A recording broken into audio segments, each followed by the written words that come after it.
Anyone here yet? Anyone? I'm waiting for some guests. Have you seen anyone? No? Guess I'll be sitting here drinking my coffee by myself.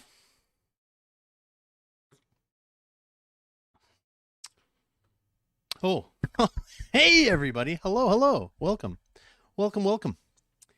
I see there's some people in the chat already. Hello, welcome to the second of the newly retitled, renamed, rebranded. We reached out to the marketing department here at Rob's Gaming Table, aka somebody gave me some ideas in the chat previously. And we've renamed to, I have to look it up because I always forget what it is. Rob's Café. Welcome to Rob's Café. Coffee, crowdfunding, and conversation. That sounds more professional, right? Than my boring old Rob's Coffee, crowdfunding, and chat. No, Rob's Cafe. We're here. Oh no! Listen, Brian V thinks I work here. Oh, sorry. I have some guests now, and they need to order a large, non-fat latte, and we need a cranberry scone for my friend Brian Van Beek over here. Thank you very much. Don't worry, it's on me. It's on me. I got it. Hello. Rob's Roast. Yeah, no, it could have been named Rob's Roast. I mean, that could be a whole different stream. But again, anyone who's first seen this is the first time you're here. This is our second one we've ever done of this. This is my excuse to kind of schedule it and put me to task to answer the questions you guys have rather than waiting for monthly or Q&As every few months. Or a place to talk about Kickstarters and GameFound and crowdfunding projects instead of just randomly in the middle of playthrough streams or something like that. So I wanted a way, instead of just scheduling every now and then, one time when I schedule, like I'm excited about a project, for example, or I'm interested in one. It doesn't have to be something I'm super excited about, just interested in. For years, I've been doing live streams on the days a Kickstarter or a crowdfunding board game project launches, and then I kind of check it out. I decide whether I'm going to back it or not. I'll still do those. Those will still happen for projects I'm excited about, but that's pretty rare. But this is just a way for me to look at different things. I always get asked in live streams or in our Discord and stuff, check out this Kickstarter or look at this, or what are your thoughts on that? I get emails, Facebook messages, Twitter, DMs, all different stuff saying, Rob, did you see this crowdfunding campaign? Should I back it? Did you back it? And it's like, okay, come on. Like, I can give you some info on it, but I'm in the same boat as you. I haven't played it. I don't know. So it's hard to say. And I definitely have different tastes than you do. No one has the exact same taste in board gaming. They can't. It's like impossible. There's so many different things, right? So this is a way for me just to kind of look at some projects, check out some updates on things I backed. Are they coming? Talk about updates of things. Talk about interesting board game industry topics, just random stuff. It's just a place to hang out, chill, kind of like a Q&A, but we'll look into things. And if there's anything interesting, my plan is to maybe just cut it out and put out little video clips or something, shorts or something like that on the channel of just the interesting stuff that people keep asking. Because I need a way for, like, when someone comes in a chat during a playthrough and says, Rob, this campaign ends tomorrow. What are your thoughts on it? And it's like, I already talked about it in the yesterday's stream or in this coffee chat, but it's hard to say, go watch a 3-hour stream and try to find where I talked about something, right? So if it's something I think people ask about a lot, I'll just put it in a separate video. And like, if nobody watches it, that's fine, but at least have a place to point people so they don't have to sit through a whole like stream later, you know, and they're not here live. And I understand being here live is cooler than being here later. Just kidding. That's what people tell me, but I don't know if that's true. Because you can scrub through half of the crap coming out of my mouth by hitting the scrub button, which you can't usually do live. So yeah. So yeah, hello everyone in chat. So this is just a place we can talk about random stuff and look up things. I have a couple things I want to look at. I now have a little spreadsheet that I kind of add to during the week or 2 weeks between episodes. Things that I saw interesting pop up in my feeds, things I want to look into. Some things I looked into ahead of time. Some things I'm going to just look into kind of blind on the stream, and we'll see first impressions of Kickstarters. And the thing with the Rob's Roasts, it's not just a stream about roasting things. There's going to be cool things that I'm like, man, I'm in. I'm fanboying over. We're going to back. We're going to do all that stuff. But there'll be some projects, and you guys will understand my cynical kind of, I don't know, just disappointed approach to board game crowdfunding and why I don't back as many as I used to. So if you're here looking for bias on confirmation, you want confirmation, you want to feel good about the projects you back, and you just, you want to stay away from the critics or people who are just upset, or, previous backers who got ripped off by a company, but you don't want to hear that because you spent your hundreds of dollars. You just want to hear people tell you made the greatest decision ever. You might want to leave the stream right now, close the video and go away, because I'm not one of those people. I'm a consumer first and foremost. I'm not paid by any of these companies. I don't care. And I've always been that way. I'm not bought by anybody. So I appreciate your support on Patreon and YouTube, to our members and the fans of the channel that obviously appreciate that. Because you guys support me and allow me not to need to, take kids games and play them on the channel and that kind of stuff. And I don't ever want to go down that road or play crappy games and prototypes for Kickstarter that look like junk just to make some money. I never wanted to do that. That's not why I started the channel 8 or 9 years ago or whatever it's been. So I want to play cool stuff on my table, and I want to talk about stuff that I think is cool to me. If you care to hear that, hopefully it's just an itty bitty bit of information that I present to you today. Anything I talk about is just a little tiny nugget that goes in your formula, your calculation to backing a project or not backing a project, or if you're just looking for entertainment, like we just trying to have a good time, have some fun, and please don't take it too serious, okay? That's all I'm gonna say.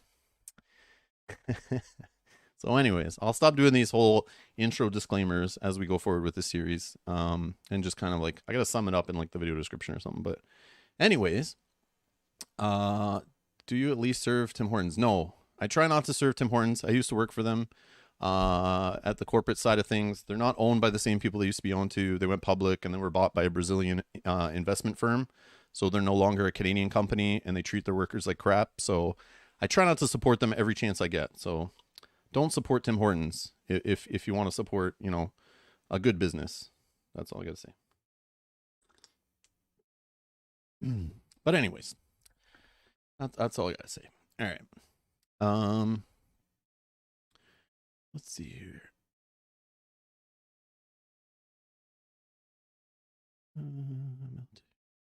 Yeah, Smell had a paint stream last night. Was painting some Euthia. First time she did a paint stream in about 6 months. So we need to encourage her and make her feel good about it, because she was honest at the start of the stream. She admitted, you could kind of tell she was nervous about doing it. She hadn't done it in a long time. She doesn't have her IT tech right beside her on stream, running the stream, making sure technology is working. And, it's kind of like putting yourself out there, right? She's painting in front of people. It's like presenting in front of an audience, even though she's in a basement. There's cameras and lights all around. No people, really. But you guys are in the chat there, and everyone was so kind yesterday. I was watching the chat, checking in every now and then. But yeah, if you guys want her to keep doing that stuff, go hit that like button on that video. Give her a nice comment. Let her know if it helped you. Give her some tips. Help her get better. You guys can all grow together. But if you guys want to hang out with Mel and watch her paint games more often, yeah, just support her in doing that. And she did a good job, of course. But yeah, you have to understand, she's like my hype man. She's not the front talent on the show, but she can become that way if you guys help her out. So that's my thoughts on it there. D Lopez is asking, are you planning on playing the game Final Girl? I don't know. I didn't reach out to the publisher to see if I could get like a review copy or something just to play and try. I loved oh my, Hostage Negotiator. Wow, I almost forgot the name completely.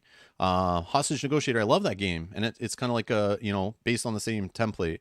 So worst case, if I see it in retail as the same way I came across Hostage Negotiator, I'll spend $20 or $30 or whatever on a little core set to try it out. I mean, the theme of like the horror movie stuff, I don't know Final Girl. I think it's like tied to comics and stuff. I don't know the IP. But I like Hostage Negotiator, but I also like the theme of Hostage Negotiator, especially the career stuff, like working your way up, being a cop and all that kind of stuff was so good. And I love that theme and that idea.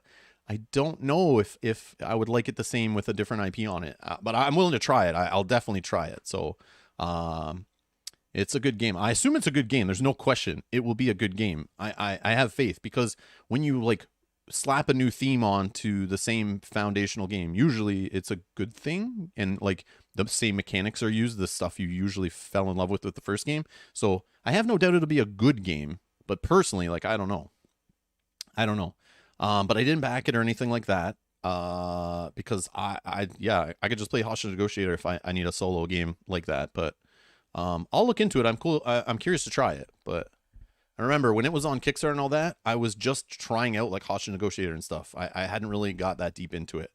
And I'm the type that's not with the FOMO. I'm not going to just dive in, throw a bunch of money at stuff until I'm like for sure on it. Usually, sometimes I will, and you'll see that maybe today. But yeah, that's where I'm at. That's where I'm at. Let's see here. Also today, I'm going to try to keep on 2 hours to 2.5 tops because I have a stream at 3 o'clock playing with Kanji, who I see is in the chat. Kanji Studios, we're playing with some Gloomhaven with him later. So yeah, so we got to do that at 3 o'clock. So I don't want to show up late and then sit there in the market for 20 minutes looking at all those cool wares. So I got to finish earlier. Plus, I should probably eat something before that. So we'll see. We'll see. I don't know if this cafe food will will do it for me. We'll see. Let's see here. Also, you can see my nice shave burn. I don't know what's going on today, but I think I shaved too quickly or something and burned my face. So I apologize for my what do you call that? Burning shave burn. I don't know. That's what I do for you guys. Oh, Steph, sorry. Steph, excuse me. Steph wanted a hot cocoa with whipped cream, please. Excuse me. Thank you. Let's see here. Successful Geek says, I can't believe they let you take over a whole coffee shop, but I guess Canada's just super polite. Yeah, that's how we work here. That's how we work here. Kanji wants a black coffee. Yes, my man, nothing in it. Good boy, that's good. I still put almond milk, not unsweetened in it. No sugars. I keep away from the sugar as best I can. But yeah, I used to drink black coffee when I first started drinking coffee in college, but then I was a sucker. You know, you try the cream and the sugar in there, and then you're like, wait, this is like drinking candy. Now I understand why everyone drinks this stuff. But yeah, no sugar in it for me for years now. But I still have to put like a little bit of like, you know, whatever is available. I'll put some half and half in there, some cream or whatever if it's all it's available. But that stuff all has like sugar in it, like lots of sugar. Even like regular like plant-based milks. But you can get unsweetened ones, I learned, and that works for me. That works for me. And yeah, what do we say to the god of death today? Or sorry, what do we say to the god of death? Not today. Not today.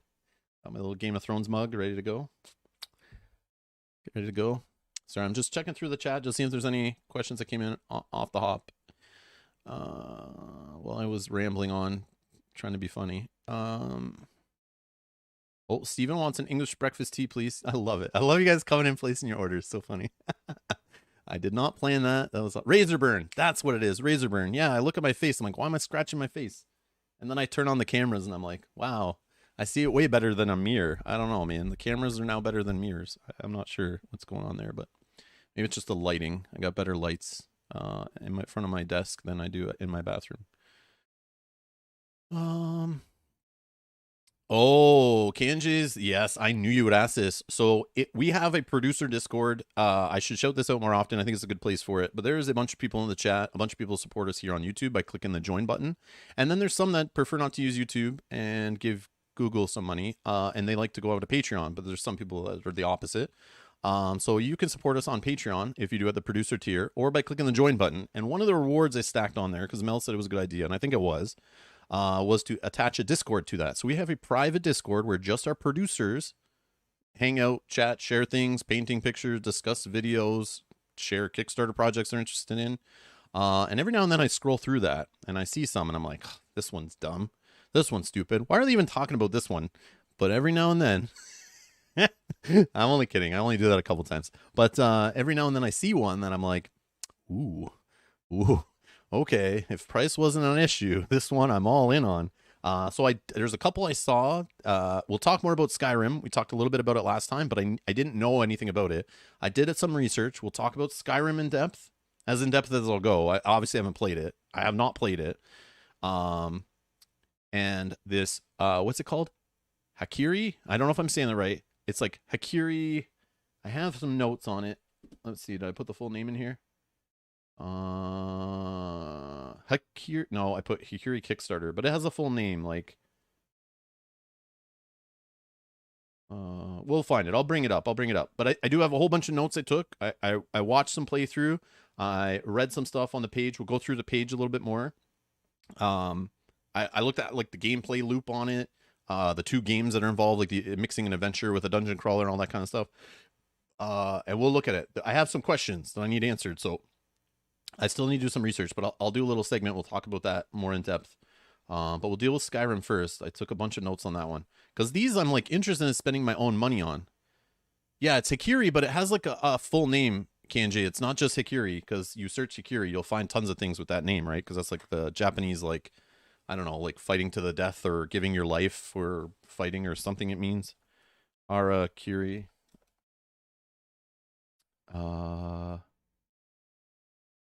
Seppuku, sometimes referred to as Harakiri. Abdomen belly cutting is a form of, hold on. See if we can, I don't know if we can do this.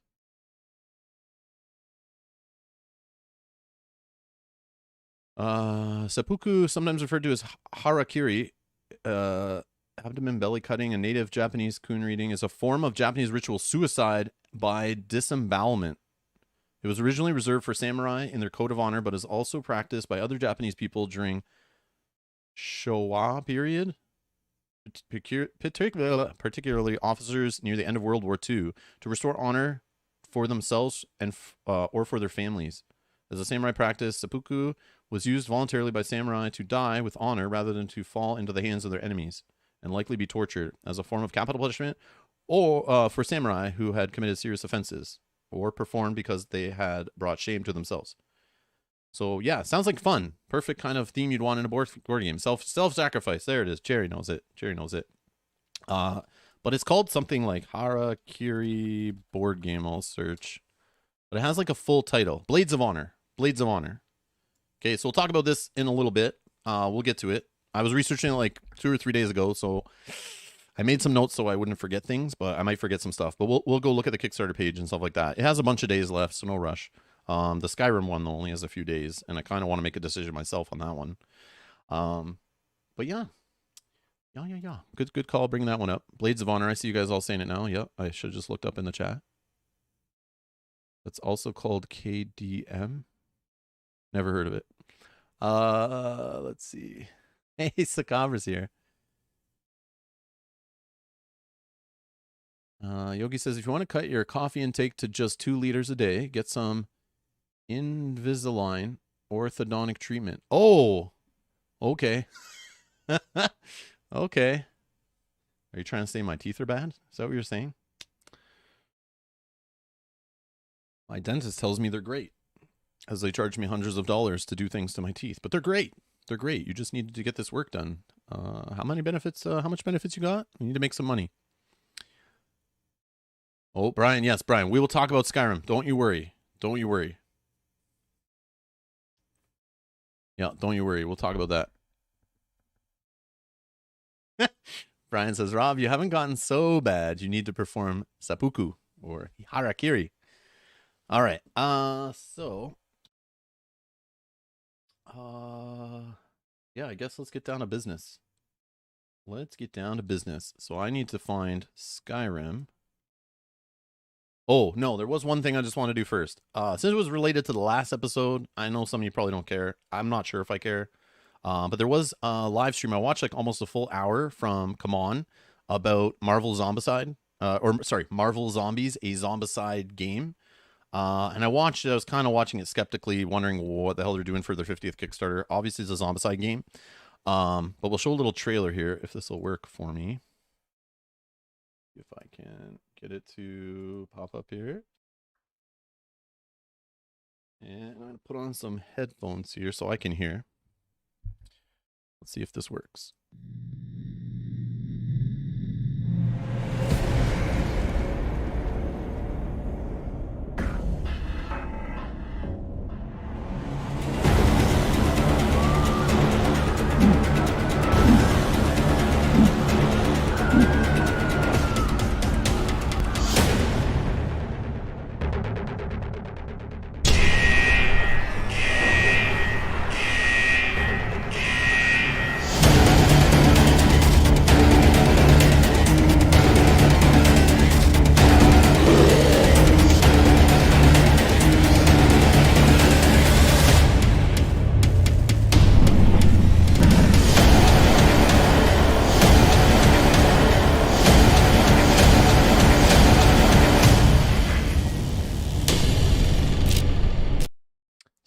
again, I thought Marvel Zombies was dead, but supposedly they still print comics in this universe. I thought it was like something that came and went in the late 2000s, you know, during the Walking Dead popularity, when zombies were popular.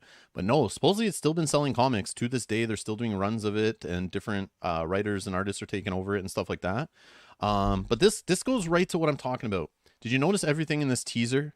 Everything in this teaser, there is not a single die shown, not a single game board, not a single card, nothing. It's only miniatures. They do not care about selling you a game, because there's not really a game here, right? They're just selling you plastic of an IP they got, right? It's like all they've shown is the miniatures. They don't care about anything else. They know that's where they make their money. It's like, this is why I rant about what I rant about. It's because I see junk like this. Like, obviously this is a priority, is selling you plastic.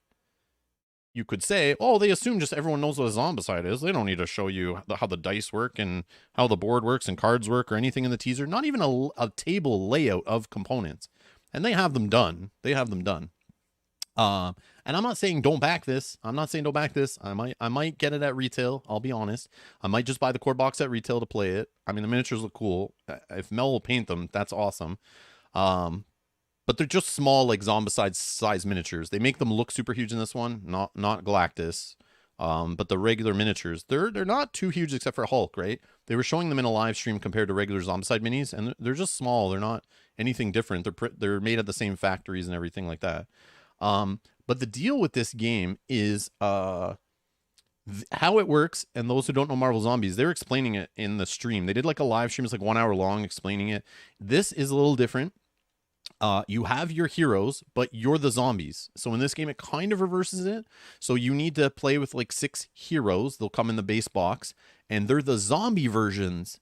And you have this like hunger mechanic where you need to like eat people, including bystanders, including shield agents, including other superheroes. So if anyone knows Zombicide, your abominations are replaced by superheroes who haven't turned into zombies. So you'll be fighting against Spider-Man, who's like an abomination. They're not as strong as abominations.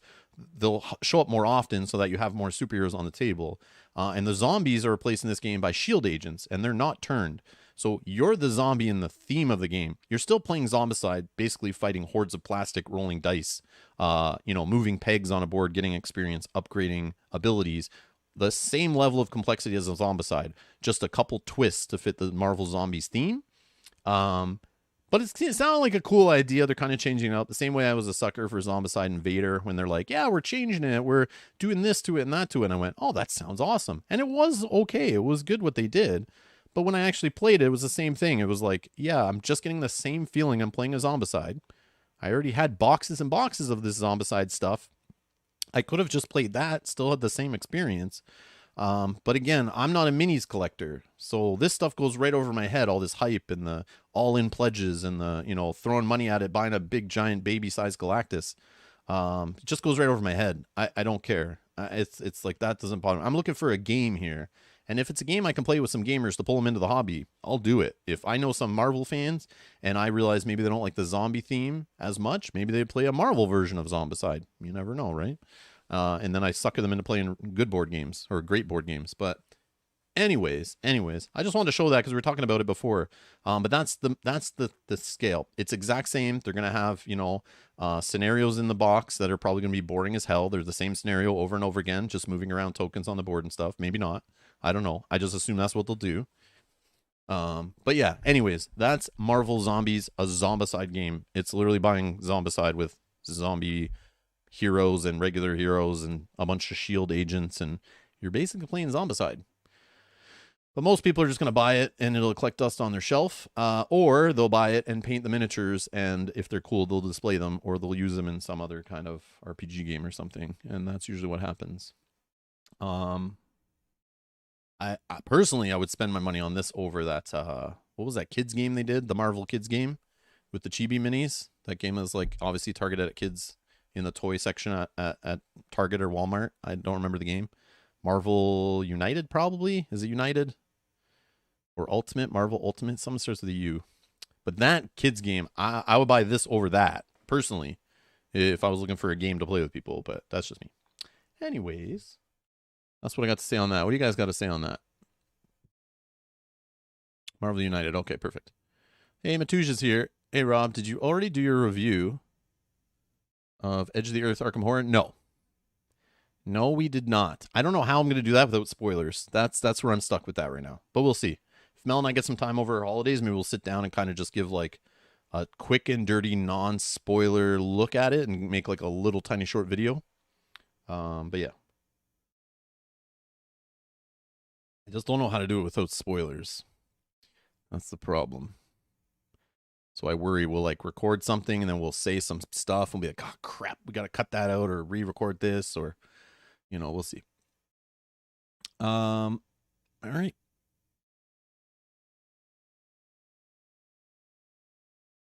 So Cobra says United is actually fun. Yeah, if you're playing with children, that's awesome. That's awesome. If you have kids to play with, it's great, I'm sure. But if you're a serious gamer and you're playing that game, you're a sucker. I'm just kidding. There is this said to be like, I like playing light games every now and then. It's nice to cleanse the palate. Play something that's like not going to brain burn you, and you know it's quick, easy to set up, easy to play. Short rule books, yeah, I miss those. I do miss those sometimes, but I'm just joking. I'm trolling a little bit, but you know it's a kid's game. Don't say it's not. Don't say it's not a kid's game. It's okay to enjoy kids' games. Some people like Candyland. Supposedly I do, but I'll never admit it.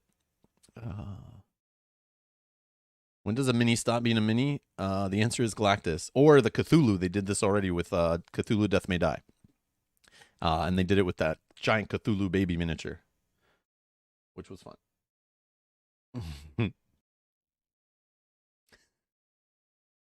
I'm just a cobra. I'm bugging you. I have drawers and drawers of light games. I'll never admit to it, though, but I have them. It's not cool, man. Don't tell people. Tell people you play light games. But I'm just kidding. All right, so let's find Skyrim, the board game. Or the adventure. Adventure board game. Not to be confused with Skyrim, the regular board game. You'd be very specific about it. Let's see here. Can we get to it from here? So here is the Board Game Geek page. We talked about this a little bit last time. You guys were bringing this up. We were looking at it, I believe. And I put some notes down that I wanted to read through the rules, check out some playthroughs or something, and find out a little bit more about the project. And yeah, so the weight's not here. It's 1 to 4 players. Okay, anyways, let's visit the project page. Maybe that'll take us there. All right, so this thing, hold on. Let's change it to US dollars. So this game's racked in 1.3 million US dollars, which considering as a Skyrim IP is kind of low, but again, it's on GameFound, so maybe it's like, because it's not on Kickstarter in front of more eyeballs, maybe it's missing out on like $1 million there. But you would think a game with the Skyrim IP, like what's the other one? The Witcher. The Witcher, what was that one called?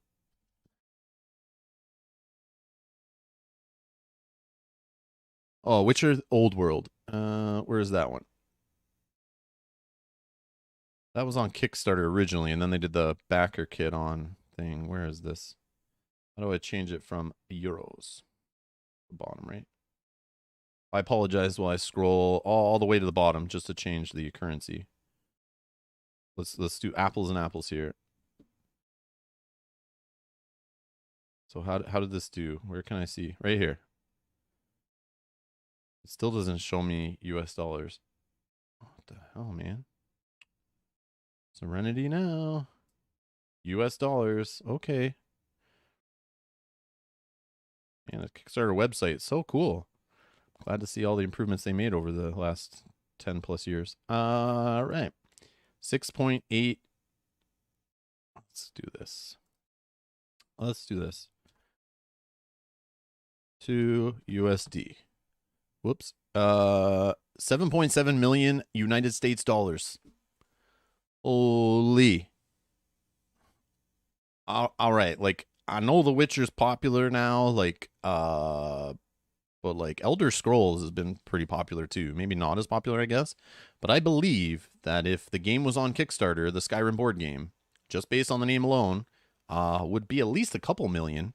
It wouldn't be 7.7 because it doesn't have the miniatures, the art, the production quality, the visual eye candy quality that the other one has. But like this game, like definitely they came at it with the Awaken Realms style miniatures, like the minis that just pop, the board, the cards, everything looks like better in this game, I would say. And that will sell games alone. Just component looks like that's what people do. They scroll down the page here and they go, "Oh, that right there. I'm in. All in. Take hundreds of dollars. That looks beautiful on the table. I want to paint those minis. The cards look great. There's tons of them, tons of stuff jammed in a box. The more stuff you jam in a box, I'm going to back it. That's the way it is, right? But in contrast, and I relate these together both because both are from fairly new, kind of new, board game-ish publisher companies, whatever. And they both have an IP slapped on them, a fantasy IP. And they remind me the same. I was not sure about the gameplay. The game looked cool, but the gameplay is like, I'm not sure. I backed Witcher Old World because I want to try it out. I want to see if it's any good. And I'm willing to take that risk. I just backed it like a low pledge, got some minimal stuff so I can try it out. Worst case, I love it and it's amazing. I'll try to track down expansions in retail later. Most likely have played enough of it and moved on and won't care about expansions because there'll be 27 other games I'll want to play instead. But this gives me the same vibes, right? Like I come in here and it's like, okay, a company taking an IP, they obviously have to pay a bunch of money for that IP. They have to get stuff approved. And I scroll down on this one and I look, that looks pretty, right?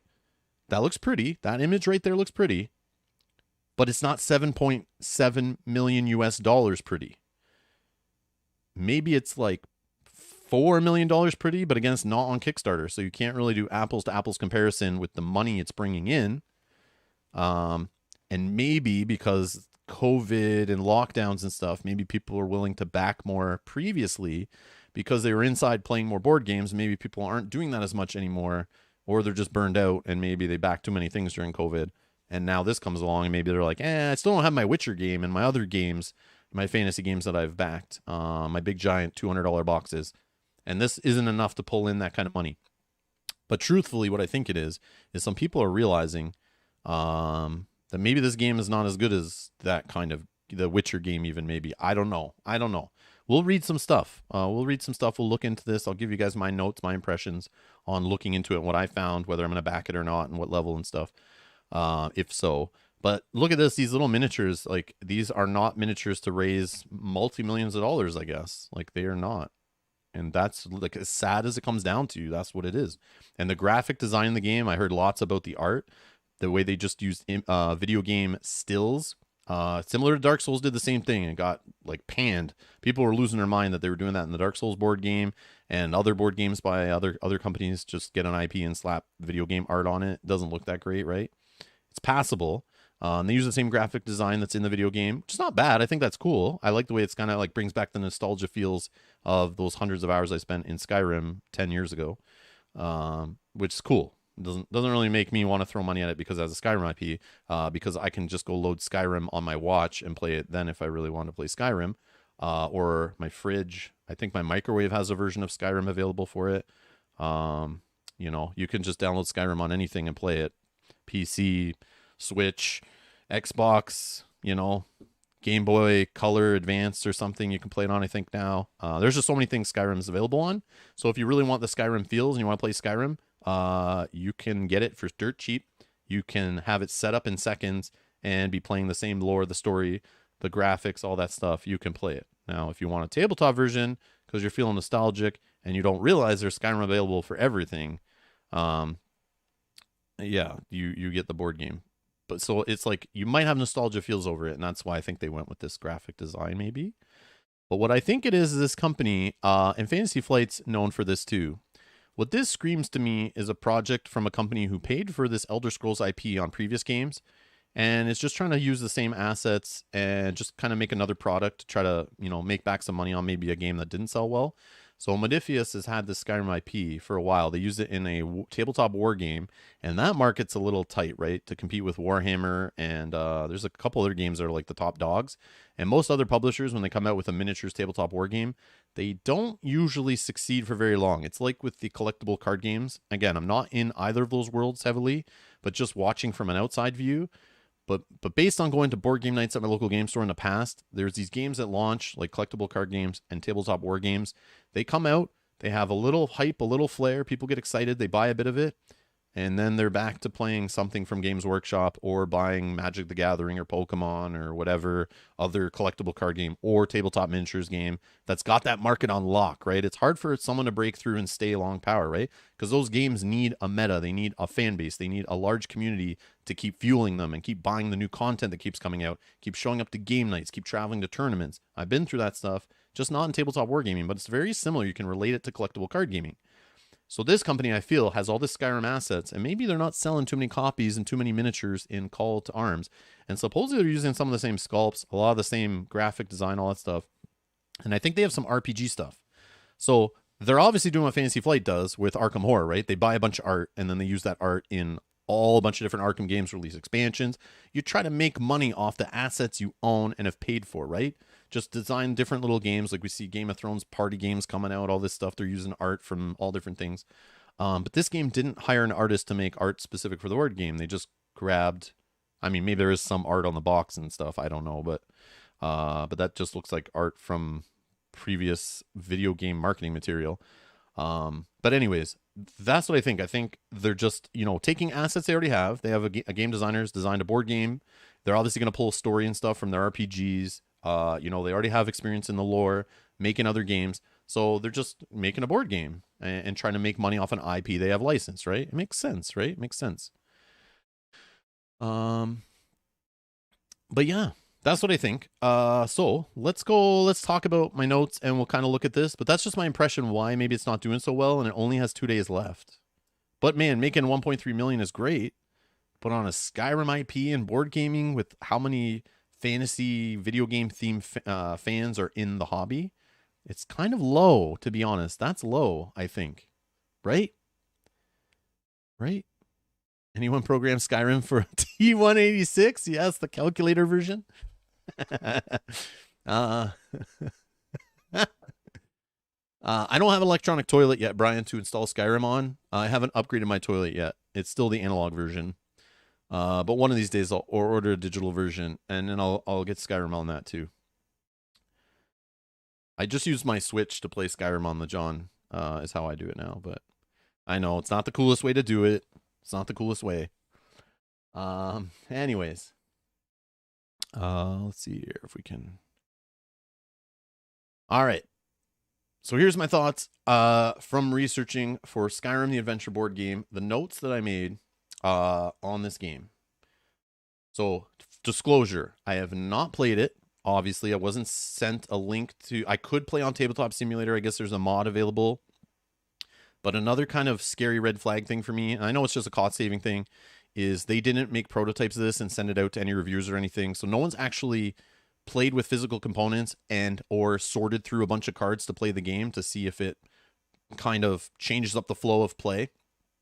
I've already played games like what is it, Lands of Galzir, Seventh Continent, these games that have like a whole bunch of cards in trays that you have to sort through and pull out as you're playing. And some people don't like that. I'm fine with it. I don't care if that takes a little extra time to go find the next card and look through a whole bunch of stuff and then sort them all out after. And after playing a session, you have to clean up and it's kind of a mess. But this game has that. So nobody's actually experienced that yet because it's only on Tabletop Simulator. So everyone's just like typing in a card number and drawing a card out of a giant deck of cards, a giant row of cards, sorted by dividers, all that stuff. So no one's actually played this game. And yeah. I don't know. I get a little worried that it's only a Tabletop Simulator demo of very limited content. It scares me considering they're supposedly already done the game pretty much based on their timelines. So I'm not sure what they're hiding or why they did that. Maybe they just didn't want to spend the time to program more of it. I understand that. They want to save money, obviously. But yeah, that's kind of got me. So I've never played it. I just browsed the campaign. I read some of the rule book, was curious about combat and that kind of stuff. And I watched some playthroughs. There's a couple playthroughs. I watched a few turns to kind of get an idea of how the game flow just to see it visually. And that's me. And then some of this will be my own thoughts and based on my own biases from previous Kickstarters I backed, things I look into, just my experience, going through any kind of this marketing stuff. So pros. My pros I've jotted down here. It's a fantasy theme. I'm a sucker for fantasy games. You guys know that. I love fantasy theme games. I love adventure games. This is an adventure game. This gives me vibes of Explore It. It obviously Skyrim in the video game terms is an open world game. I played through it. I played the main quest stuff, did a bunch of side quests. I played it when it first came out. It was a buggy mess. Lost a lot of respect for that publisher and didn't really care about their other stuff because I tried Fallout and that kind of stuff. I played Fallout 4, maybe played that through. Super fun, but buggy. Like, man, the bugs that come out of this game, this company are crazy. I know they're trying to do more than they probably should in the game, and that's cool, but it just leads to like a super buggy mess. Anyways, so I love like Zelda Breath of the Wild and those kind of open world games, Grand Theft Auto and stuff. I love that idea of a main story going on and then a bunch of side quests you can go in and experience whatever the hell you want. Sandbox style. This game has that. They tried to replicate the video game into the board game. I think that's great. That's cool they're doing that because there's sandbox games that have done well. There was that Western one. I don't remember what it was, but people always talk about that one saying it's super fun. I don't have it, but I've always wanted it. But these are just kind of like story games, a bunch of players playing at the board, doing whatever they want. I think The Witcher's trying to be like that too. Open world, sandbox, do whatever you want kind of thing. But I've played Explore It. That's the one I can think of off the top of my head. And this gives me Lands of Galzir vibes. The Kickstarter prototype I played, because I had the same idea. You're just kind of wandering around, go through a web app, you know, getting cards out, doing whatever you want. Literally, you have actions on turn, go wherever you want, do whatever you want. Just discover and unfold your own story, but there is like a kind of main quest you kind of do for your character. I love stuff like that. I think that's great, and that's what it's doing, and I'm a sucker for that stuff. So positives.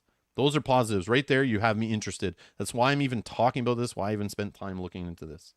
But I already have Explore It. I have multiple versions of Explore It. I have other versions coming. So do I need another game like that? I don't know. But anyways, Explore does some cool, neat, unique things. But again, it's got some rough aspects to it too, right? So we have number 5. I jotted down here. It's got the choices on quests, branching storyline. I already mentioned similar to Lands of Galzir, it feels like. The dual, okay, component wise, you guys, there's people who are suckers for miniatures. I used to be that way when someone had minis that was related to an IP, like the Dark Souls board game. I was a sucker. I backed that thing. I was buying monster miniatures, spending hundreds of dollars. After spending hundreds of dollars, then they open up the late pledge. I spent hundreds of dollars again, just because I was so suckered in by those giant plastic boss miniatures, because the nostalgia feels of spending so many hours in the Dark Souls universe. Loved it. Love it. I still don't regret it. I still had fun. Obviously, the game was not as good as it could have been because it was more focused on getting the IP miniatures out the door rather than coming up with a good board game. I'll never make that mistake. Hopefully, again, I won't back something at that high level that I'm unsure about. That's kind of the main campaign that soured me for these miniature fueled games. But I love dual layered cardboard boards and for skills and stats and all that kind of stuff. This game has that. You can probably see it here.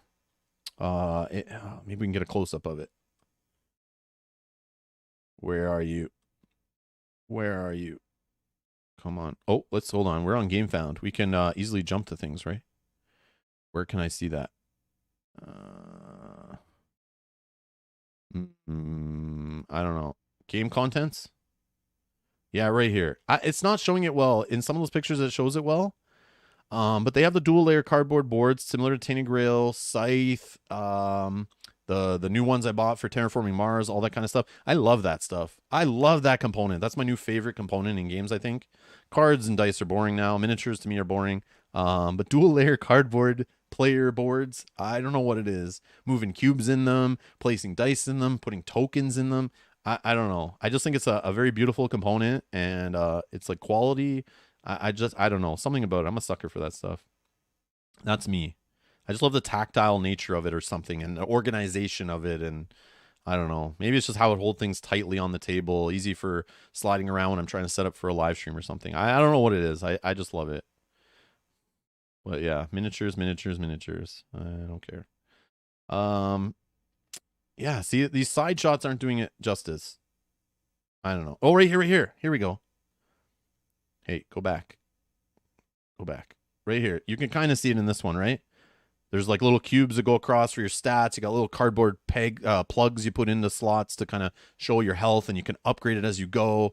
And then you can put in your skills as you get them. You put them into your sheet. I love stuff like that. And in the other Kickstarter we're going to talk about today, yeah, I'll be mentioning some of that too. But here you go. Here's like the seventh continent, Lands of Galzier, kind of pulling cards from a card tray, and yeah, pulling out and doing different options and skill tests and all that kind of stuff. I like this stuff. I like this kind of exploration, kind of sandbox, open world, push whatever you want, replay it again, try a different path if you remember. Not tons of replayability with it, but it's cool with the way the world works now and the way my board game hobby works. You only spend so much time in one game and then you're on to the next, right? So I'm okay that it's like, might not be too replayable, no matter what they say. This design in general is just feels like kind of like legacy campaign. You kind of play it once, move on kind of idea, which is fine. I like it has fail forward mechanics. So there's mechanics to this game. You fail forward, so you're not going to get stuck on the same thing and keep redoing it over and over and over again. You die in a, going through a cave, or, going into an old rundown castle trying to fight something and discover something and find loot. You could die doing that. Don't worry. You try on your quest. Don't worry. You fail on a skill test. Don't worry. You fail forward. Things will get worse for you, obviously, because you didn't get the bonuses, but you can keep moving forward and just keep seeing new stuff, which is great. Don't waste the player's time. There's other games to play. You know what I mean? So I'm okay with that side of things. I think that's a good thing. XP and loot for defeating baddies. I'm a sucker for that stuff. So this game is just like Skyrim, the game, the video game, where you're going to go and do things, side quest stuff, main quest stuff. You're trying to level up, get XP, get loot, fight bad guys in the dungeons, whatever, and upgrade your character, get more skills. Love all that stuff. Weapon upgrading, love all that stuff. There's lots of choices on upgrade cards. I don't know if it shows it here. Where is that? That again, I was watching some playthroughs and reading how the rules go, but there is like this, right here, this weapon upgrade stuff. So you get an upgrade and you can slide it to the side, from the top or from the bottom, and give your weapon or your armor a different upgrade than the last time you played, or for a certain different kind of build and stuff. So they don't print like extra cards for all different type of upgrades. You have to sort through extra. You just get one card and you kind of make the choice, which I think is cool. I like that a lot. That's neat. A neat little choice there. There's a retreating mechanic where if you are in a dungeon, you, based on like getting hammered, there's a chance you can kind of like escape, and you don't have to keep pushing forward like I would do when I played the video game, is just keep banging my head against the wall until I completed the dungeon. But sometimes you go somewhere that you're not like the right level in the video game, and you're just like, whoops, I shouldn't be here, because it's open world, right? You can go wherever and do whatever. But sometimes it's like worth it to keep pushing and try to get the loot or whatever in there. But in this, it's got the whole thing like you can just escape and say, that's it, I'm done. I don't want to keep pushing myself in this dungeon or this cave or whatever. You can just retreat out. And I think that's neat.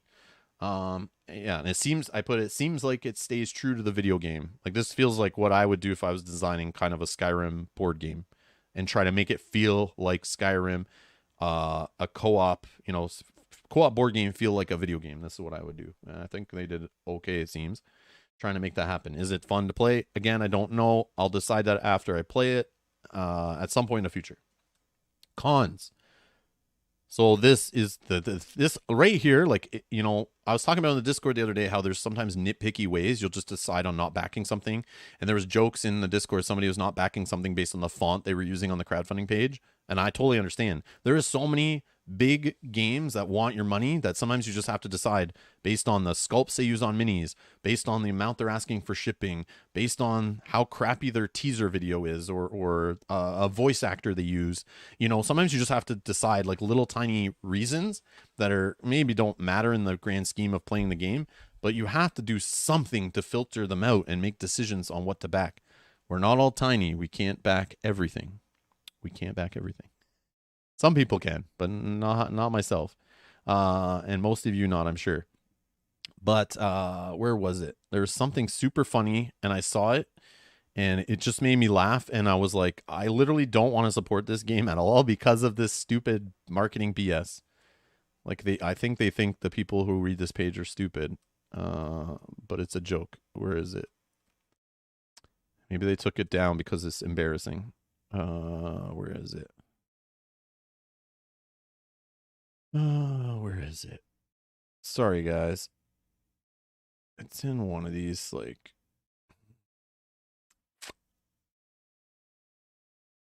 project story, maybe. Oh, right here, right here. Okay, there was something else I thought. Okay, hugely replayable legacy-style cooperative and solo gameplay.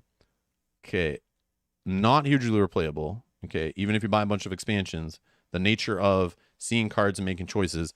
If you have a memory like me, it is hugely replayable. But you can't just say that because you want to say it to sell games, right? Based on this design of spoilers being on cards and making choices and only like 2 options showing up and all that kind of stuff and a few branching paths, eventually you'll see most of it.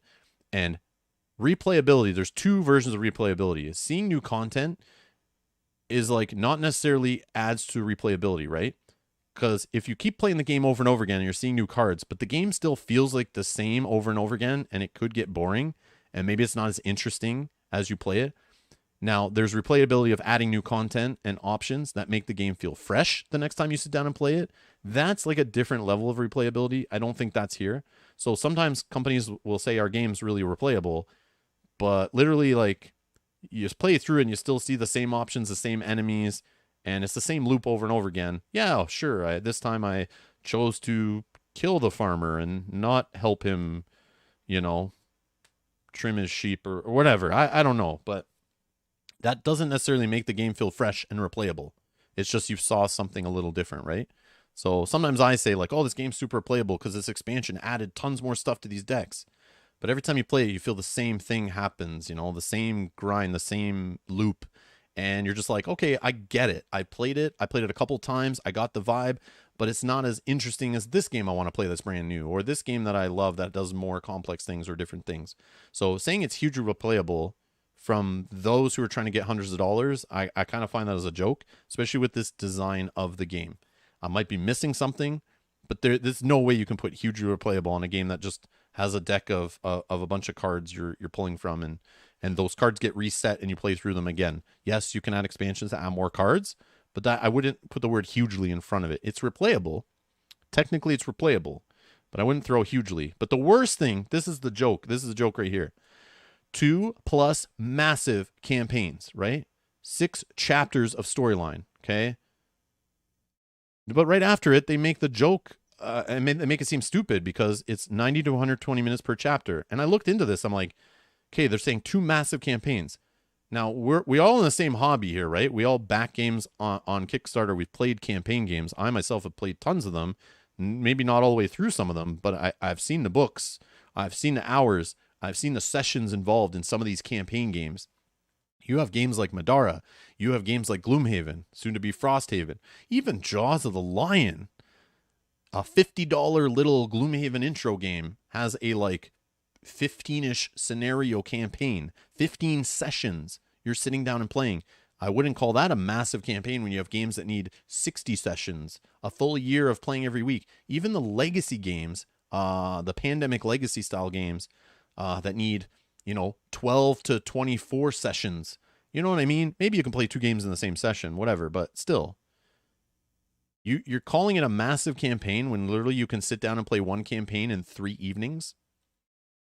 That's massive?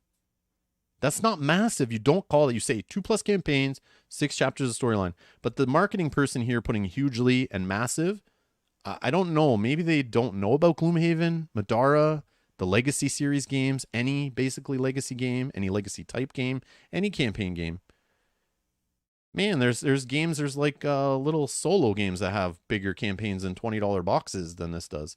I just think it's silly to say this is a massive campaign for hundreds of dollars when it's like, I don't know. That's a joke. That was kind of offensive to me. And I almost was like, I don't even want to give this campaign the time of day because they're not respecting their audience. They're thinking you're stupid. Am I missing something? I may be missing something. You guys can tell me. But this kind of I'll be honest, it pissed me off. I was like, okay, they're just being dumb. We have the Skyrim IP in miniatures. We can get money from anyone. Just put whatever on the sheet. Say it's a massive campaign. No one scrolls down past the minis anyway. But anyways, I saw that and that was disrespectful. I don't care. That's disrespectful. That's not respecting your audience. I don't care what you say. Or the marketing person's just an idiot and has never worked in the board game industry, maybe, and they paid someone just to write this up. I don't know, but that's a bunch of BS. So that's why that is a con. A con, don't put you have two plus massive campaigns in the core box. That's literally 6 gaming sessions. Like you sit down for 90 to 20 minutes with your friends 6 times and you've seen both campaigns in the main box. And then you can buy an expansion to add another campaign, which is another 3 sessions, but that's like an $80 to $100 expansion to add 3 more sessions to your playthrough of this game. So even after going all in on this deluxe tier, okay, or let's say the gameplay tier, okay, you're adding 2 expansions. Let's say those 2 expansions each add another campaign. Is that what they do? I think one of them does. I don't know if the other one does or just adds 5 to 8 players or something. I don't know why this page keeps scrolling like this, but it's like fighting me here. Anyways, it was doing this last time too. Oh, there's a 5 to 8 player expansion. This Dawn Guard expansion. What's in the Dawn Guard expansion? 4 new hero cards. Another 3 chapter campaign, everybody. Another 3 nights of gameplay from a $100 expansion. And let's be honest, multiple paths for replayability. Are you going to play through it more than once, maybe twice? Come on, let's be honest. Let's be honest. So this is kind of silly. This is where I'm at. So yes, it says $53, but it's really $80. But it's $53 if you buy it in the big bundle. So if I have this right, which I might be wrong, the gameplay tier. So for 186 US dollars plus 40 something dollars shipping, probably. I don't know what the tier shipping is. I know on just getting the base game, it's like $40 US shipping. Or $40 Canadian. So like 30 US probably around there. You get, what is it? 6, 9, 12 maybe? 12 sessions? Is it 12 sessions of a game? I don't know. That is a lot, I guess. That's a decent amount of hours. Where's this? Oh no, this one doesn't add a full campaign. It just adds 5 mini campaign storylines, which I don't know what that means. So it doesn't have its own full campaign. It's just some mini add-on campaigns probably, right? I didn't really look into expansions. Again, you guys know me. I'm not going to go buying expansions for a game usually unless I know I'm going to like the game or I like the system. I'm not going to buy a bunch of extra stuff I'm never going to play. And most of the time, by the time I play a base game of something, I've played it a bunch, I kind of get what it is and I want to move on to something else. And then I usually don't ever come back to the expansions unless I really, really love the game and love the gameplay loop and the gameplay hook.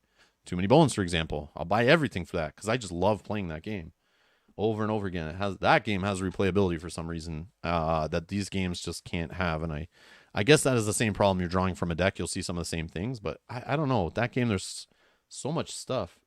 It just feels like fresh when I play through it. I don't know. But maybe if I played with the same gear locks and the same scenarios over and over again, it would be the same, seeing the same baddies with the same villain or whatever it's called. Holy crap, I forget what it's called. But anyways, yeah, maybe you get bored of that, so you need to buy extra content. Yeah, so maybe it's got the same problem. So maybe that's not a con, you know? Another con that it has in this game that it's a little con is also this game. Another thing that hurts replayability, if you even care about replayability. Again, if you care about replayability, the fact that this game has, I should just be using this, a static board. Okay, a static board. There's no tiles. There's no expanding board like Explore It, and like some other open world sandbox games where you play through, even dungeon crawlers, all that kind of adventure games like Lord of the Rings, Journeys to Middle Earth, right? You play those through, even playing the same scenario over again. It'll put things in different spots. It'll reveal the map as you play. There's hidden elements to it. There's an exploration element to it that a static board just can't do for you. Yes, they can randomize what is where when you go to those locations, but you're still drawing from certain decks at certain locations. So once you play through this a few times in the same campaign, you'll kind of know like where to go, where not to go, where to be at a certain level. You'll kind of get the game a lot quicker than you would if it's like random tiles, random setup, random exploration, like a Mage Knight kind of adventure board style, like laying out tiles as you move. So I maybe is spoiled, but in like Explore It, I do love the way you can kind of make the board go however you want. And Euthia does that too. You can kind of just expand the board in whatever direction you want and make it kind of fresh every time, right? I know Skyrim, it is an IP. It has to be in the same world every time, so they have a limitation. So that's why I'm saying it's a very small con. A very small con. Who cares? It probably doesn't even matter. But I still had to put some stuff as cons, okay? The graphic design and art doesn't bother me really. I don't care about video game assets too much in the game. It does look kind of lazy, and it feels like they didn't spend money on an artist. So why does this game cost the same as other games published by other companies that hire artists to make games, to put different art on every card, put different art in the rule books, all that kind of stuff? And they're just using video game assets on all the cards. They've obviously saved a lot of money on art. Shouldn't this game be like heavily discounted then? I don't know. It's just something like, it's like, if you're not paying an artist for hundreds of pieces of art, or many artists like other games do, other publishers do, should your game not cost as much? I don't know. That's just a question. I'm not sure. I know board game prices are going up, and maybe that's a way they're saving money, keeping it around the same price and not blowing it up to be a super hugely expensive project by saving money in those aspects, reusing assets, using the video game assets. It's definitely a good money saving tactic to increase profits, keep the game price, at the standard Kickstarter price, rather than keep increasing it because of shipping costs, manufacturing costs, all that stuff. Probably a great business decision. Does it hurt them by not making them $3 or $4 million extra by having actual original art? Probably. But who knows how much they saved on artists? Probably not millions of dollars.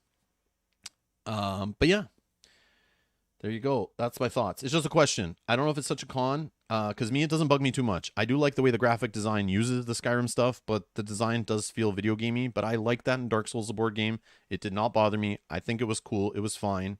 Yeah, of course they could have hired a graphic designer, make stuff that's like influenced by the video game art and make it stylized for a board game and really make it pop and look cool. I do love that, but that will cost more money in development. The game will take longer. They have to hire more people, all that kind of stuff. So I understand, but it's just a con. It's still a con because they could have done it, right? And the other con is I immediately got Dark Souls, the board game, vibes from this campaign and this company. I don't know this company. This is a personal thing. I backed that Steamforged Games project for Dark Souls. I had never played a game from Steamforged Games. I never been through a campaign. I don't know anything they did. I was just backing stuff at the time.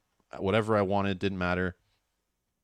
And then delays after delays after delays. And what we got in the end was a very meh game with cool looking miniatures, cool looking components, all that stuff. But it was not the same game I backed it for. A lot of things changed. A lot of the game wasn't done. They half-assed a lot of things just to get it out the door. It took forever to get it. When it came, it was like it was kind of a letdown. It was still fun, but it was not the hype train, the possibilities it could have been done if like somebody who actually cared put the game together, and wasn't just about getting money back from pumping out an IP game, right? Because that's ultimately what that publisher's continued to do. And yeah, I'm getting vibes, and it's just me. I've never played anything from this publisher, but I'm seeing a video game IP slapped on a game with miniatures that don't look too mind-blowing. Gameplay that doesn't look like it's reinventing the wheel, which doesn't need to. It just needs to be solid, and Brian has mentioned that before. That's just personal. Again, I'm just letting you know my experiences.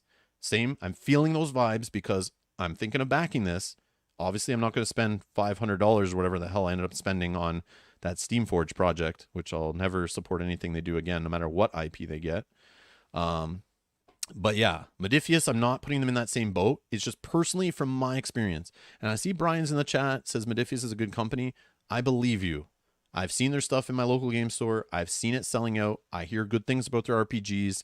They're not a bunch of jerk faces just trying to make money off an IP, I don't think. I'm just telling you I get those vibes. And that to me is a con. So that's my own bias.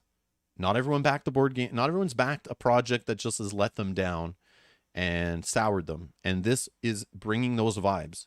Hopefully I can get through that and counseling will help me. But right now, I'm just telling you straight up. I'm skeptical, as you can tell. A lot of positives so far. I love that I see here. But there are some things that are kind of giving me those vibes. All right. There's some notes I have here, which are neither a positive nor a negative in my mind. Just things I want to mention. It's got the Skyrim IP. Again, I've mentioned this before. I played the video game lots. I beat the game, played through this main story. I did a bunch of side quests, spent hundreds of hours, and eventually just kind of moved on to other games. I never have had the urge, other than when Skyrim came on VR. I did play a couple hours in VR, got motion sick. Hopefully, I'll be able to overcome that in the future and be able to play that game. That's the only real reason I ever want to revisit Skyrim the video game is playing in VR because it seems like a cool idea, and it was fun. The like hour I survived playing it was super cool. If you guys have a VR headset, check out Skyrim. It's actually a cool way to play the game. But I have no nostalgia hook to it. I had fun in the world, but games like Breath of the Wild are kind of like, to me, wipe the floor with it. I'd rather go replay that game than go back into Skyrim. Just games that are just better quality, less bugs, and that kind of stuff have come out over the years.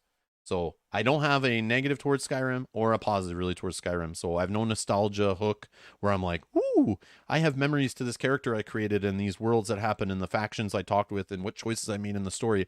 I can't wait to see that stuff in a board game on my table. I'm not tied to it. Yes, if it was Dark Souls IP, yeah, I'm a sucker. Game of Thrones IP, I'm a sucker. There's certain IPs that I have like super connections with because they like were ways I met friends or helped me have great experiences with people or had great experiences in the hobby or in video gaming or whatever. They helped me at a certain time in life when I was down or they're attached to a good memory.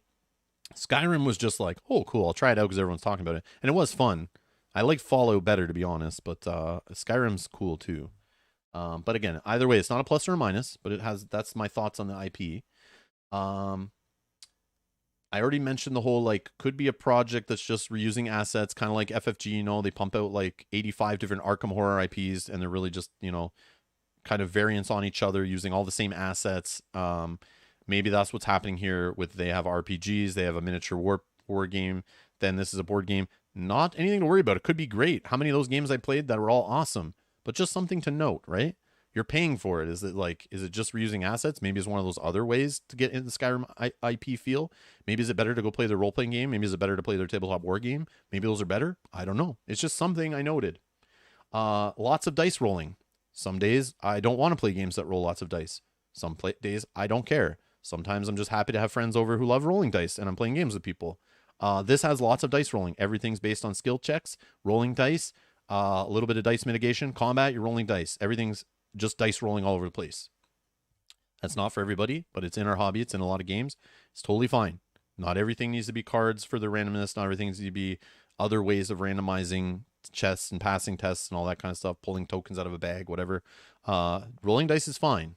If there's ways to roll better dice, to mitigate dice, re-roll dice, I mean, re-roll is like the worst way, but if there's just ways to mess with the dice, and there is in this game, it's fine. It's not a pro, not a con, just something I noted. It's another game rolling lots of dice. So that to me, if I'm on a day where I feel like I have too many dice rolling games, I want to get away from rolling dice, this game might not come off the shelf because of that reason. So it's something I have to note. Another thing is, I mentioned it before, is you could just go play the video game instead. So there's that option. If I'm choosing to back a certain Kickstarter game each month and use your money, my money, the support you guys do to the channel, plus my own budget, I like to spend games on retail games. I like to spend games on Kickstarter, but I have to keep it to a certain budget.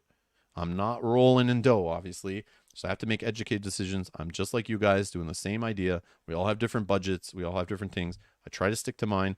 So for me to choose a game like this, there is an alternative. There's always another way. Like, could I play this another way? And Gloomhaven's a perfect example. If I have never played Gloomhaven, I'd be staring at playing Gloomhaven. I could play Jaws of the Lion.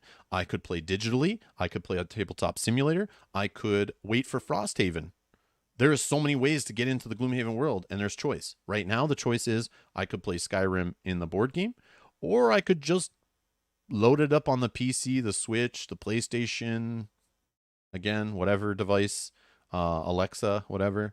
You could play Skyrim on whatever, VR. I could play it on the VR headset. So do I care? I mean, if you're really into an IP, you'll read the books, you'll read the comics, you'll listen to the podcast, you'll play the games, you'll watch the shows, you'll watch the movies. You do all of it, right? You get so deep into it. So there's no problem having more ways to play something. That's great. Or more ways to experience an IP in a world and characters and stuff. But there is the note I put of I could always play the video game instead. And if I want to get those little nostalgia feels, I want to experience the world again. I want to run around. What's this world called again? See, I don't even remember. Is it like Tamarel or something? Or am I thinking of Witcher? I don't remember. Or it is called Skyrim. That is the world, right?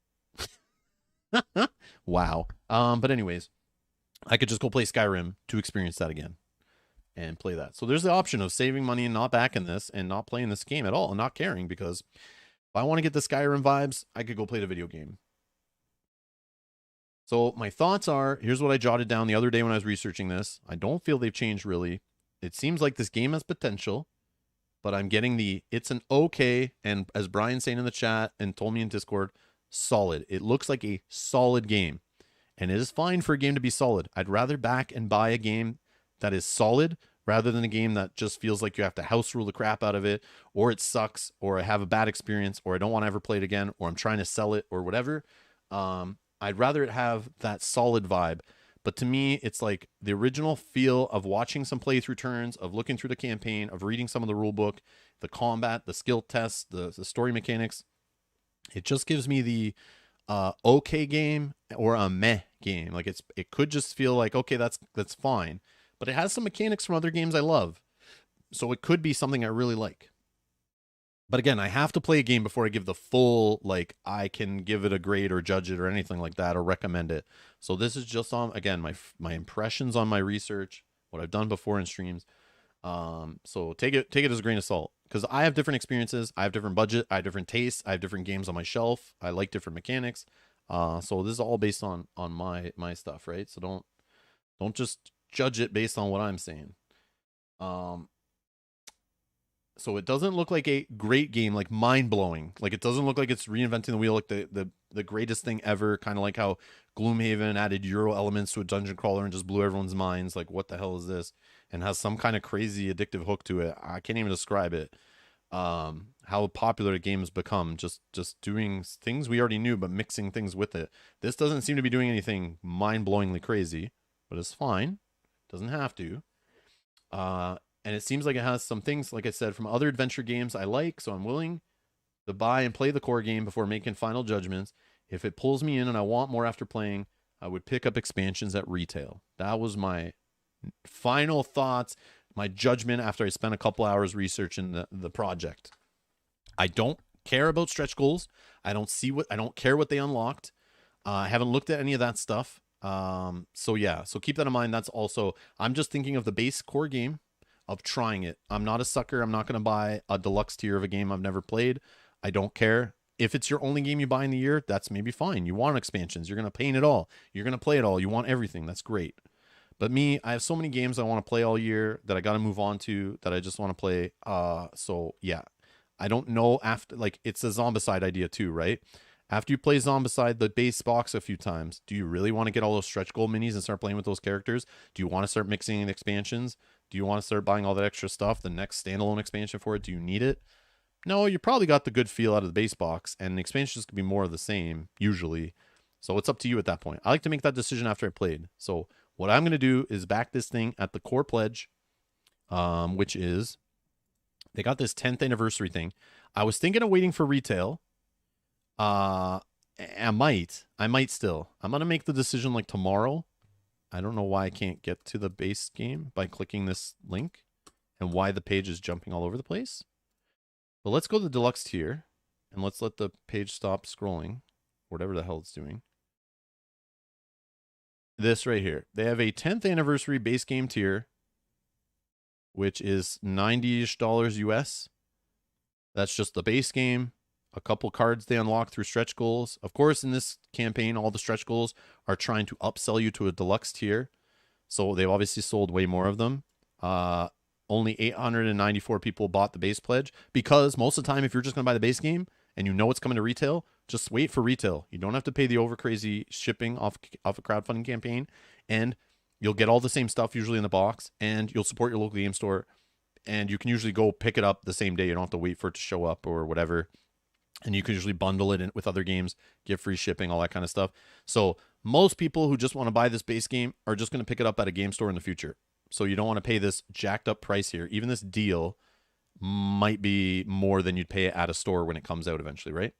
And that's why only 894 people backed at this pledge. More people back it at the deluxe because it's got the stuff in it that you won't get at retail later, like the gold coins and the neoprene mat and all that stuff. And some people don't want to chase down things. They know they want to play it all. They want to have it all. They want to paint it all.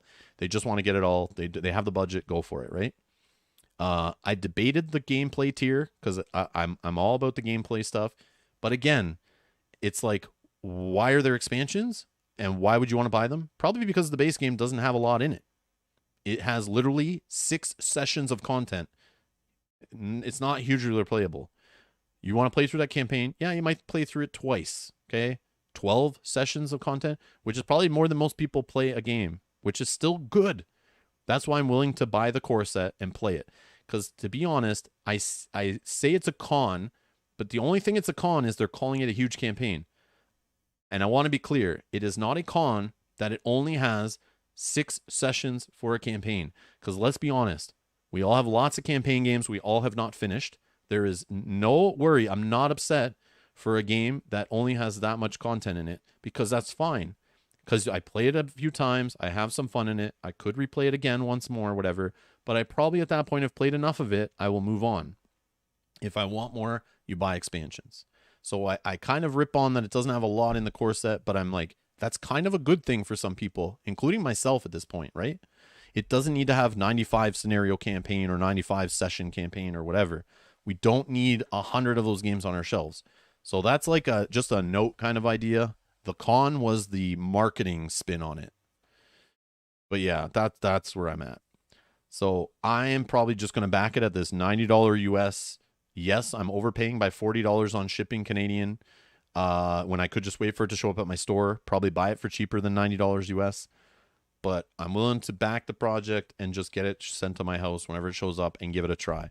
So if you want to hear my real thoughts on it, whenever this delivers, August, September, October, this year, next year, 3 years from now, I don't know when it's really coming. They say they're pretty much done with the game. There is a timeline. I think it's down here. So supposedly they've been working on this game since 2018. They've done testing all 2020, external testing, final development. So literally when they brought this to crowdfunding, they don't want to hear any of your improvements. It's not like one of those campaigns like The Witcher or the Awaken Realms projects where they take feedback, they improve the game, they're not finished yet, or like the Chip Theory Games projects where they bring an idea and then they're kind of working on it, and based on feedback, they'll add things and change things, because sometimes it takes a fresh set of eyes to point out something stupid or something that can be improved or something offensive or, whatever in a game, and they can be fixed. But this game, supposedly they've already finished it. This is literally a pre-order. This is as pre-order gets, supposedly. So when you come to, everyone makes fun of Kickstarter as like a pre-order program for tabletop gaming now, because most games are just done. They bring them on there, you buy them. It's a pre-order system, right? This is one of those games that's in the argument on that side. So yeah, so it is supposedly going to be going into production in December, like literally next month. They're sending everything to China. So yeah, once this campaign's done, they're already making the game supposedly. I don't know how late pledges are going to work. But yeah, in 2022, it's going to be on a boat coming from China in May, and supposedly in August start sending to people. So some people who don't like to wait, this is great. But those who want to see feedback from the community incorporated into the game, it's not happening here. So I thought with the tabletop simulator demo, I thought they would be taking feedback. That's a great way. That's one of the bonuses of tabletop simulator demos, is you get the real public, the people who are interested in your game, to play it, and you get like free playtesting, free feedback. And that's invaluable, right? And you can improve your game, make changes, but it seems like they're being smart with their money, and any kind of changes with an IP has to go through approvals by the IP holder. And this is what you'll see with the Command projects that have Marvel attached to them. They're not changing jack because everything's been approved, and they don't want to delay their project by months and months and months or years trying to get approvals on changes. So that's the difference. When they use an established IP, they're kind of set in stone, I think. And that's what delayed the Dark Souls project a lot, was people complaining and them trying to change stuff, and the IP holder having to approve all of it, right? So yeah, I don't know. That could be a good thing. Oh, we are in December now? Oh my God. I lose track of days. We're on December 3rd. Okay. So it's already being finished. Where was it? So the game is already being produced in China right as we speak. No, it's probably like December 30th or something. That's when it's going to be in China. But anyways, so what I'm going to do is back this game, like I said, at the base pledge. I don't care about any extras. I don't care about all the stretch goals that are not in my pledge tier. FOMO, F you, FOMO. I don't care. I'm going to try the game. I'll probably play it, even if it's great. I probably don't even care about expansions. I'll just have fun with what it is and move on, have a good time, as I do with most games now. Because there'll be some other big game to play, right? But yeah, that's where I'm at. So that's my thoughts. So I'll try to cut this up into like a little video. I'm hoping we'll see. I'll try to edit it later if it's something like digestible and post it on the channel. So I can just point people. You want to know what I think about this Skyrim game that's in late pledge now or whatever? Go watch here. Hopefully I can get it up on the channel soon, but we'll see. I don't know if I'll do it. If it's too long, my rambles were too long, I'll just leave it here. F-U FOMO. F-U-F-O-M-O. That's what I was thinking. My new acronym for the day. F-U FOMO. Yep. All right. So let's see. What is everyone's thoughts here?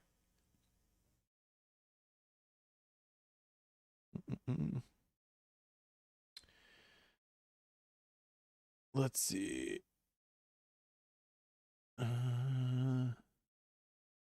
So Brian's saying I'd rather get good gameplay than great minis and art. But there is you can have both though. You can have both. Yes, I'd prefer if they're spending anything. Playtest the game, make the game great. Make sure you have a great gameplay because yes, you can have standees, you can have cardboard tokens, you can have ugly art, and if the game is still fun to play and feels like a solid game that was play tested and balanced and all that kind of stuff, yeah, 100% agree. But I think people are having issues with the idea that they could have great miniatures. They could have used better art. I could have hired an artist and make Skyrim themed art. Maybe they're not allowed. Maybe the IP holder says that no, you use game assets. That's all you're allowed to use. Get out of here. I don't know. But there is. I have this. I saw this come up on Reddit in the board game thread on Reddit. And this is an interesting read. I'll post this in the chat. But it's an interesting take. Some people that cancel their pledge, some people describing, like, I hear a lot of things I say are in here. Like, I'm not the only one that feels the way I feel. It's kind of funny. But I'm just going to post a link in the chat. I don't have time to go through this today. I was going to go through it. But I rambled on way too long about the project already. But it's just somebody talk about canceling their pledge 6 days ago. And of course I was interested because I'm thinking about putting money into this project. And if somebody's canceling, I want to know why. Like, did they read some update? Did they find the CEO did something they shouldn't? You know what I mean? Like, who knows? You never know, right? But yeah, there's just some good discussion in here about board game adaptations. This person, I didn't even see this, relating it to the Witcher board game. There's lots that I read in here. This was after I took my notes, by the way, most of my notes. But I did read through here. You'll see some things I was like, oh, wow, I already thought that. Or like, yeah, let's talk about Dark Souls, the board game. I was like, man, okay, I'm not crazy. Some of the things I say, it's like I'm not the only one. But there are some good things here, some good counter arguments. But there's lots in this thread. That just people who research it, people who are interested in it. If you're looking for other information to help you make an educated buying decision, here's just some regular people who, like me, who played games and are interested, maybe played it, but it's some interesting stuff in there. Just a cool little conversation with some cool things. Again, there might be more since I read it before, but yeah, the stretch goal stuff on most games is just FOMO fodder. Yep. Anyways, so I'm not going to read through that, but it was something I wanted to look through because there were some cool things in there. But yeah, you guys can look through it if you're curious. So let me see. I just want to see what you guys are saying. Yogi, I don't know what Machina Arcana is, so no, I didn't back it. I don't know what that is.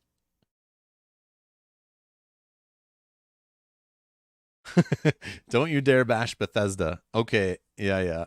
I'll just bash the whoever approves the, after the bug testers and the play testers play the games, they still release what they release.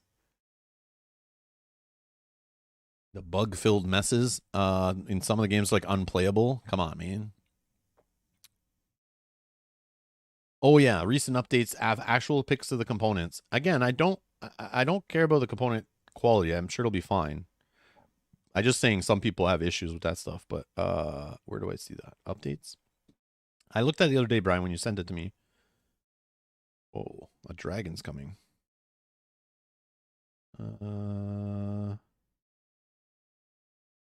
Again, I don't care about all this stuff. I don't need stuff to make me feel better about back in the game or not back in the game. I don't care. It has to be the base stuff has to intrigue me. I don't care about checking back, seeing more updates and more add-ons and trying to justify the money. Just show it up front, man. But I know it's a marketing thing. I don't know. Like why do I have to look through components right here? Cool. Tokens. And they're obviously trying to just sell their other game products. It makes sense. They're using this board game to try to get their social media following up, to sell more RPGs, to just build their brand. It makes sense. It makes sense. Get your name out there. Yeah, I didn't mention it, but the other red flag too is the including the stretch goal PDF to give you a demo to use some of the components in this game to play their tabletop game. So you got to get a feel for it. They're obviously trying to sell more of that tabletop miniature game because they probably make more money on that than they will a board game, right? Because you get into it and you keep buying expansions and stuff. So again, like I don't care. Like it's tokens on cardboard. It's dice. Like we've seen this before. Coins. Like I don't even care about the coins or neoprene mat. I'm not backing out of that tier. What else? What else we got? I don't know. But anyways, I don't care. I know they'll do fine. Like hopefully you can't mess up cardboard tokens. And the miniatures are whatever. Like again, I don't care. I do not care. These miniatures right here. Like I don't care. They're miniatures. They're fine. Like I don't care. They can look crappy. I play 7th Continent, have a blast with it. Crappiest minis I've ever seen. I play some old cool mini or not games. Super fun at the time. Their miniatures weren't the greatest. Like Fantasy Flight games. How many Fantasy Flight games from the early 2010s or late 2000s have the worst minis I've ever seen in them? War of the Ring.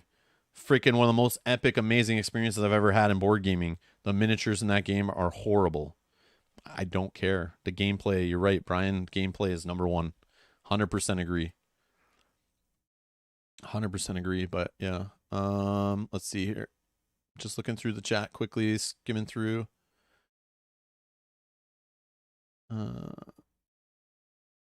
Yeah, Brian. Brian says good point about the wording, but I don't mind shorter campaigns. Yeah, I'm like I said, I'm fine with the shorter campaign.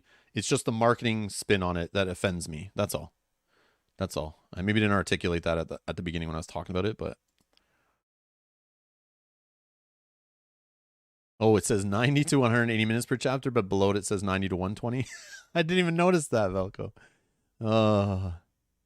These guys are the guys who did Fallout. Their target audience is not the usual board gaming crowd. They grab the IP and do whatever. Oh, they're going after the video game crowd.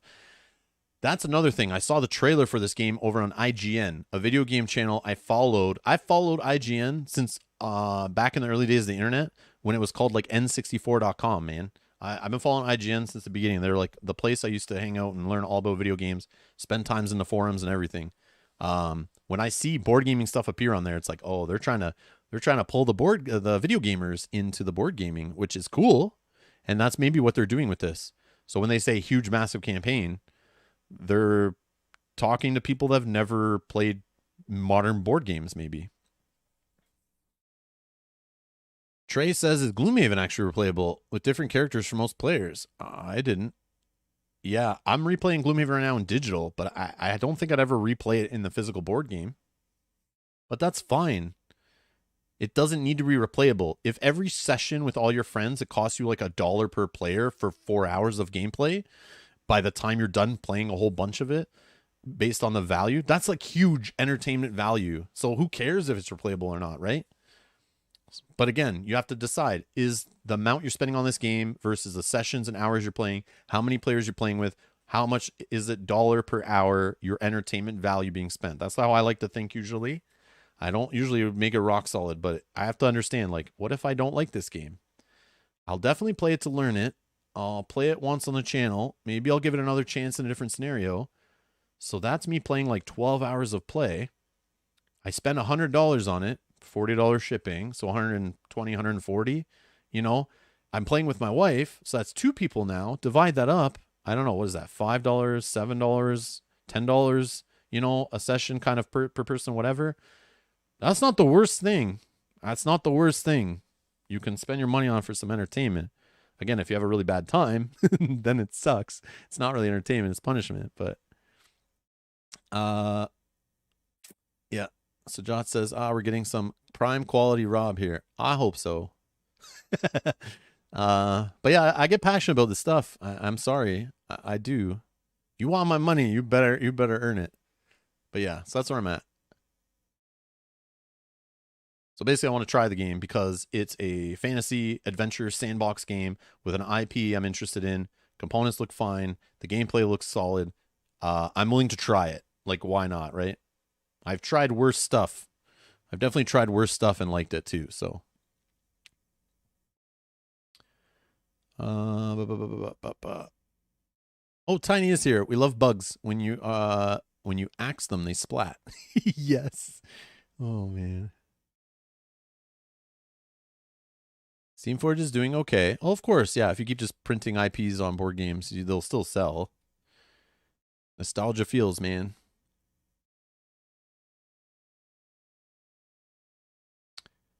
Yeah, Chip Theory Games is doing an Elder Scrolls game, supposedly. They tease something. I don't know what's going on there or what it will be. But maybe that'll be better? I don't know. Maybe it's tied to the new Elder Scrolls game. Maybe it's tied to Elder Scrolls Online. Who knows, right? It maybe not necessarily a Skyrim related, right?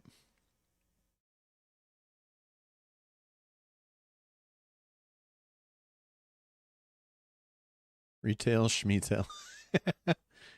Locator's here. Zach, thank you so much for the support, by the way. I saw your email this morning. You are nuts. Thank you for the gift. I appreciate it. Yeah, you're crazy. I was gonna send you a message later. But yeah, you're here. You're evil. I'm just kidding. I don't even think I told Mel yet. I just saw it before streaming. Was like, this crazy guy. You don't have to do stuff like that, Zach. I do appreciate it though. It'll definitely be invested into the channel. That's for sure. But I'm not spending it on Skyrim expansions. That's for sure. Okay. Let's see. When eventually Rob gets here, Sajat says, any thoughts on the collector versus gamer distinction? Does that make sense? Does that happen? Yes. I've talked about that issue in the hobby, or the hobby within the hobby, before. I will talk about it in the future. Let me jot it down on stuff I want to talk about later, because I just want to talk about this Harikiri Kickstarter before we're out of time here in like 25-ish minutes. So let me put that down as a topic to talk about in the future on in Rob's Cafe. Yeah, there is 100%. Yeah, there's a whole bunch of stuff I have to say on that topic. It was something recently I saw. Yeah, I'll do some research on that too, because there's some things I read and some things I saw about that whole side of the industry of basically just the collectors. And it's a thing. It's a thing. You might be one and you don't even know it. You're more of a collector than a player or a gamer. I think we're all kind of, some of us are both, right?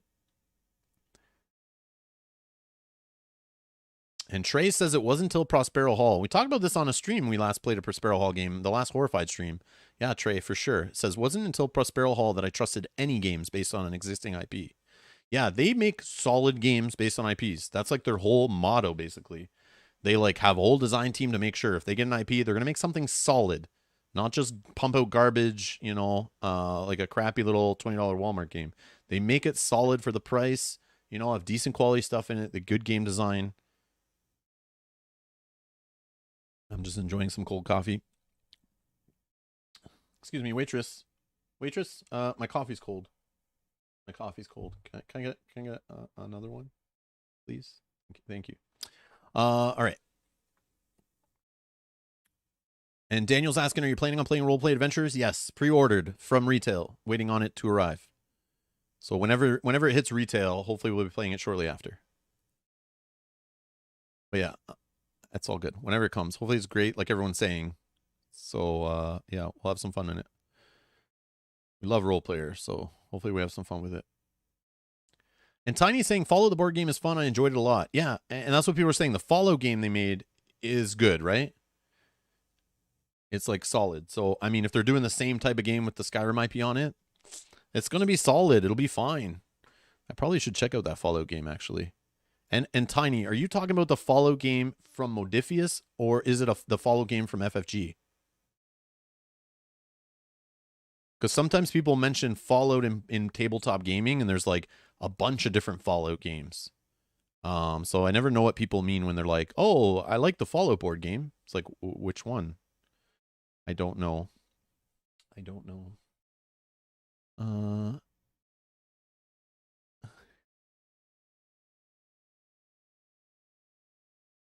Let's see here.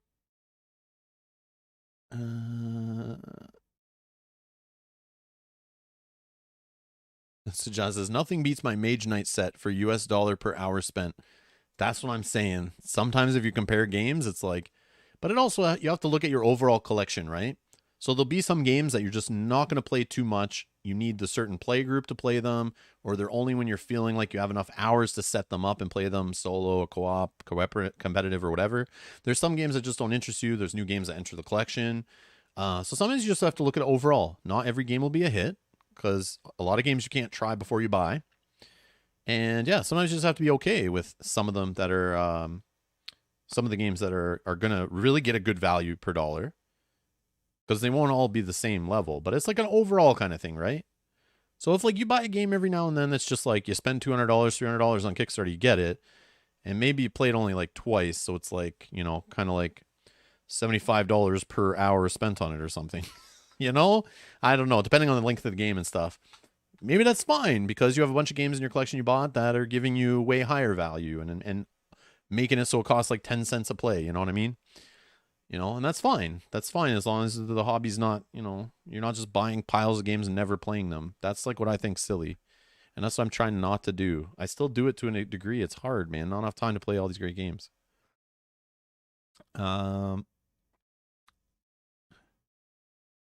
And Trey says, regarding replayability, I was agreeing with you. Oh, okay, yeah. If I get even 8 great hours out of a game, I'm happy. It depends on the price, though. And remember, I'm talking all the way to like $500 or all-in pledges, or like a $30 board game at your game store, right? There's still the like, you know, sometimes you get like, you play a $30 little card game and you're like, okay, that was entertaining. It was fine.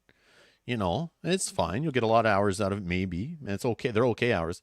But sometimes you can just have like the craziest epic experiences, like playing some of these games that are like $50, $100, and then sometimes you get these, you know, $300 all in, $400 all in pledges, and it's the biggest meh experience ever. Yeah, you're gonna play it tons of hours, but it's just like tons of okay hours, right? Like there's also that level of like how fun it is and how exciting it is, or how much your game group loves it. And sometimes it's the players at the table with you that can make a game that's like okay seem really fun, right? Which is fine too. Let's see here. Did you want me to warm it up for you? Oh my god, I have a waitress in the chat. This is awesome. No, it's okay. It's okay.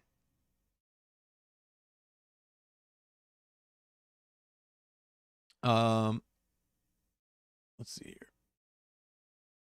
Okay, let's talk about the other one I kind of looked into and took notes of. A lot of similarities, actually. A lot of similarities. Let's see if we can find the page for it before I open the browser.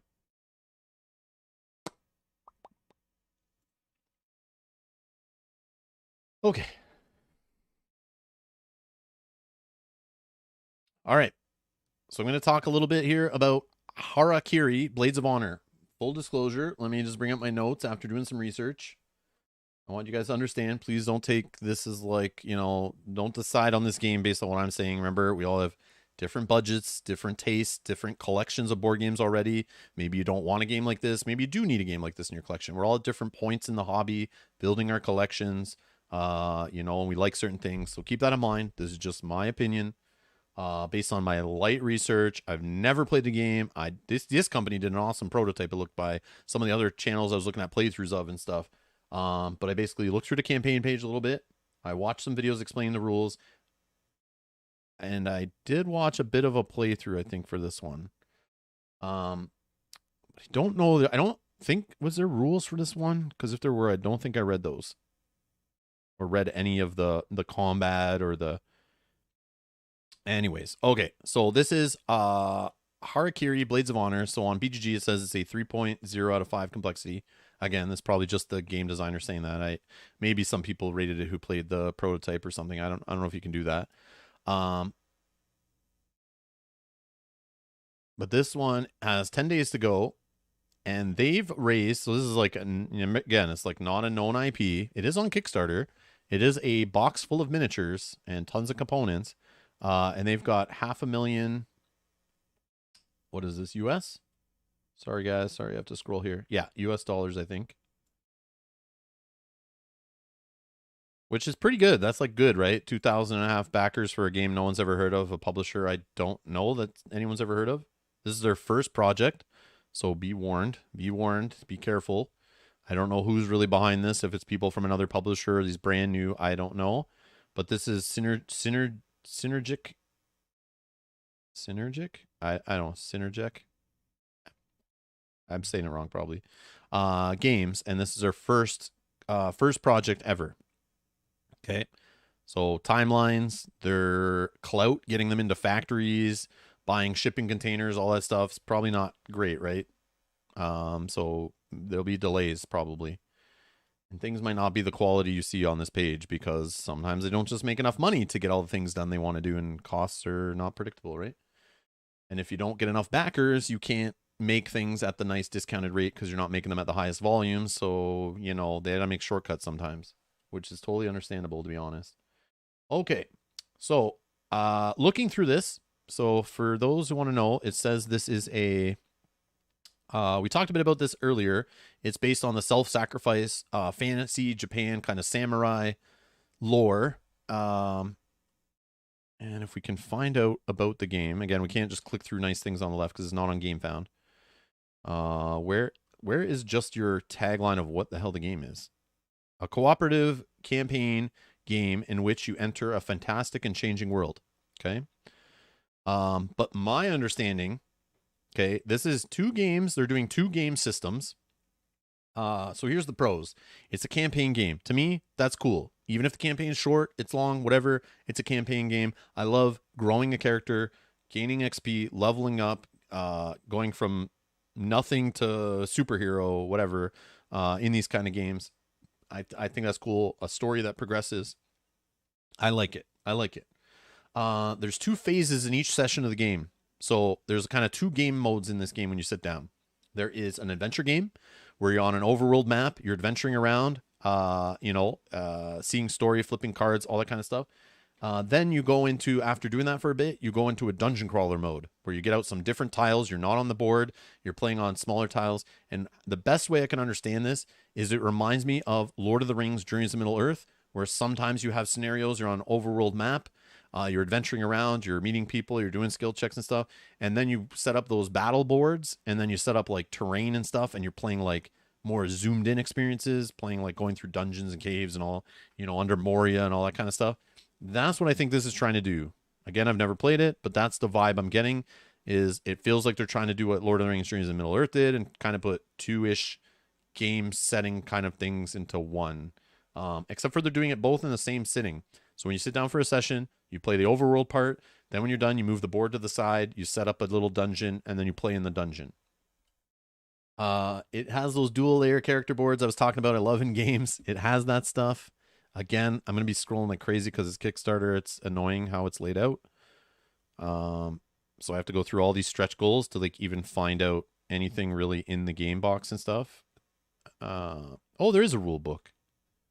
Ooh, I should have read some of that. I'm sorry, guys. But anyways, I got a good feel for what it is. Okay, there's some kind of... So you have these characters. If you look at it, you can see the boards here. So it does like the Tainted Grail kind of thing.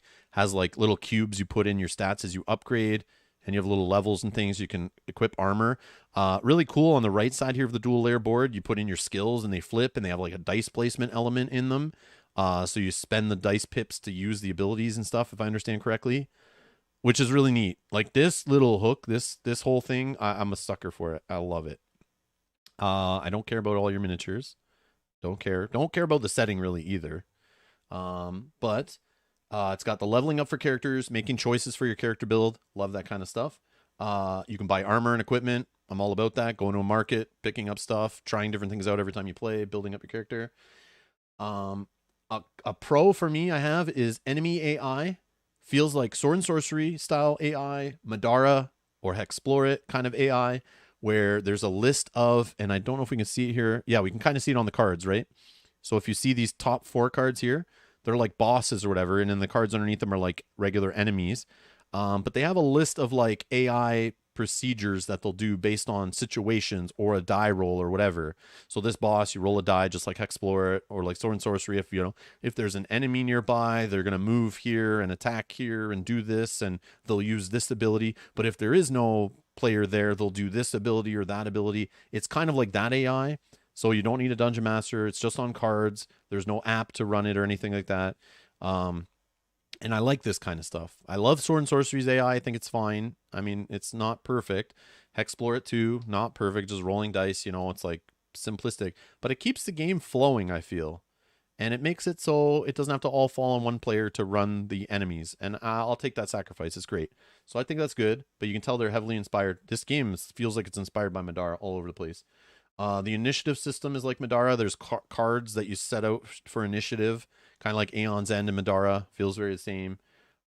There's a failed forward campaign in this one too. It's supposedly the price. I don't know about price. So on to cons. I know Kanji was saying in the Discord, like the price of this one's like insane or something. But the core set is only 124 US dollars. That feels like normal for what we just looked at for Skyrim and stuff. Again, they had to hire an artist for this. They didn't just pay the IP. So they're both paying something. One has to pay the IP holder to get the IP on it. But this one, and why I'm comparing Skyrim, because it's on GameFound right now at the same time. They're both games asking for like same-ish amounts of money. They're both campaign games. They're both, leveling up characters, cooperative adventure kind of stuff. Very similar, right? They feel like similar in ways, high-level ways. So that doesn't seem too bad. But again, maybe Kanji, I don't know if he's here still, was looking at like all in. I don't know. Yeah, maybe he was looking at the honor pledge, because maybe Kanji is one of those guys that only looks at the highest pledge, and that's like back or not back based on what's in there. I don't know. Maybe I start at the lowest one, and I try to figure out how much do I get at the core set, because I probably will never get to all the expansion stuff. I'll probably play this a bunch and then be like, okay, that's cool. I got to play another game now. I'm going to move on. I'm interested in new experiences. I got enough. I'm good. But yeah, so I don't know. The price is maybe okay. I don't know. We'll look into more maybe. It's Kickstarter only. So this right here, where is it? It said somewhere. Oh, Kickstarter exclusive right here. So this is a Kickstarter exclusive game. So it's supposedly never going to be in retail. I wouldn't say never, because there's lots of projects in the past that said never, and they showed up at stores eventually. If a game's great enough and there's enough demand for it, of course a company would want it in stores, right? They'd want it in front of people. They'd want that money. You know, why not? But they're saying, because just like Chip Theory says, is a game like this with so many components, so much production, it's going to cost so much money to put it through retail. They want, to put as much in the box and still make a profit and not have to pay, distributing, retail chains, all that kind of stuff. And they all have to take a cut, right? That's their reasoning, supposedly. So maybe you get more for your money. I don't know. But so just keep that in mind. That might be a con. That bugs me when there's no chance it'll be at retail later. So then there's a FOMO aspect to it. But again, do not fall into the FOMO, because if this game is that great and people actually get it and play it, like Gloomhaven did, like Seventh Continent did, those were not going to be in retail originally, I don't think. At least Seventh Continent wasn't. Those came out, people played it enough. Eventually it's available on web stores later, or they come out with another Kickstarter and an expansion to get people a second chance to jump in. So do not jump into this because it is Kickstarter only, and this is your only chance to get it. If it is truly your only chance, it's because the game sucks and they have no reason to make it anymore, because no one will buy it, and let it just die and go away, right? Do not give into the FOMO, please. But if it looks like it's something up your alley, back it now. You might have to wait a while before a second Kickstarter shows up with the inevitable expansion just to get on Kickstarter again. But will enough people have backed it to warrant that? I don't know. 10 days to go. We'll see. How much money do you really need for a game this big?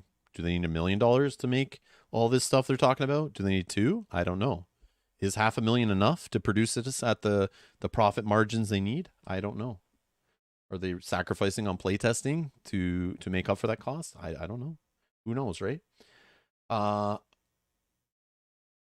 again, Too Many Bones was like this. One of my favorite games ever. So I'm not going to say it's a big con, but it's something to just be wary of, right? You must play with all 4 characters. So I was researching this game, spent about an hour looking into it, and was like, I'm pretty much in on this game. I definitely want to play it. A lot of cool stuff here. I saw Mel was watching some of the videos I was watching. I was making my notes. She was seeing it, and you could tell she was interested and looked cool.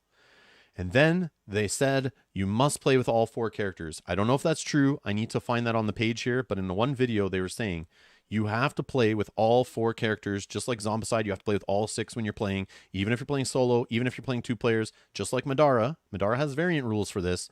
But this is another one of these Madara things. I don't know if these guys are the same guys that designed Madara, or one of them is, or something. I don't know, but I'm getting a lot of vibes of Madara from this game on their design choices and stuff. But you have to play with all 4 characters every time you play. So if Mel and I are playing, we each have to play 2 characters each. Why? Why is that? That shouldn't be a thing. So that's a con for me.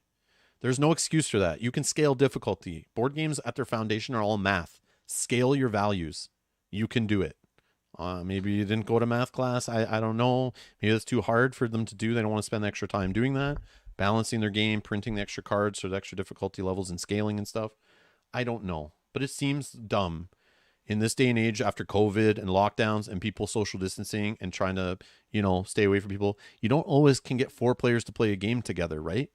So why design your game at the 4-player level and make solo and all that stuff an afterthought? I think it's silly. This also has a static map for the overworld. So how many times you're going to play it seeing the same map over and over again? The underworld has different map tiles. So I don't know if the board is dual-sided or what, but that's kind of like a little con for me. Maybe it's not a big deal. Again, I have to find out some answers to some of these issues. So I have for notes, it's a lot like Madara. I get the vibes of a lot of the choices and gameplay aspects feel very Madara-ish to me. I don't know what it is. It has a Japanese fantasy theme, which is fine. It doesn't entice me either way. I have no connection to it. It doesn't turn me off. Nothing like that. It's just fine. Just something I noted. The Harakiri system. Okay, could be a really cool thing or a really lame thing. I think it's pretty cool. I should have put this in my pros. But something else they use in this game is like it's like the Cthulhu Death May Die aspect. So in Cthulhu Death May Die, a game designed by Eric Lang over at From Cool Mini or Not, or Come On, whatever that publisher's called now, that idea of your character killing enemies, kind of gaining experience, unlocking new skills, getting more powerful, but also getting closer to your demise. And that's this Harakiri, self-sacrifice, trying to honor your family, pushing yourself to the edge and eventually dying for your cause kind of thing. To die with honor. They use the Cthulhu Death May Die mechanic of, my understanding is that's what it reminds me of. I don't know if that's exactly what they're going for, but that's the vibe I get, is the whole idea of building up your character and eventually like you push yourself till you get down to that final straw, just like in Cthulhu Death May Die. What people love about that game is you get right to the edge. Maybe somebody dies in your party, maybe in the last fight, and the players will always win in Cthulhu Death May Die as long as you defeat the enemy, even when you die with your last breath. And that's what that fits this theme too, right? And that's what they have in this game supposedly. Again, I've never played it to know for sure, but that's supposedly what they have. It has lots of dice rolling for combat and skill tests, so that could be a con to you, that could be a pro to you. To me, it depends on the day, but lots of dice rolling, lots and lots of dice rolling. And they have the dice placement skill system, which I wanted to look into more, that I wrote down as like kind of a cool thing. I like dice placement. But yeah, I don't know. I don't know about this one. I kind of want to back it at just the base. But again, I have to make a choice. So like I might not back Skyrim and choose this game instead, because it seems a little different, but I need to still do a little bit more research on this one. And if that changes, I'll let you guys know later in the next campaign, coffee, Rob's Cafe, whatever. But when I saw this one after researching Skyrim, I was like, oh man, this is doing some different cool things. But maybe there's some things here that kind of suck. And if anyone in the chat knows anything about this game and has looked into this, I'm curious on your thoughts on it too. Because this one I didn't research enough. I feel because I didn't read the rule book. I didn't realize it was there. But again, yeah. So I'm not sure. I'd be interested to try this game. Like there is the exploration phase. So this is like the dungeon crawling phase. But I think it's so neat that like you sit down at the table, you have this overworld map, kind of like Skyrim, the board game, or like Explore It, or those Lord of the Rings missions, and you're kind of moving around the map and going to places and doing skill checks and seeing story and making choices and leveling up your character, going to a market, buying things. It's like kind of like a preparation round.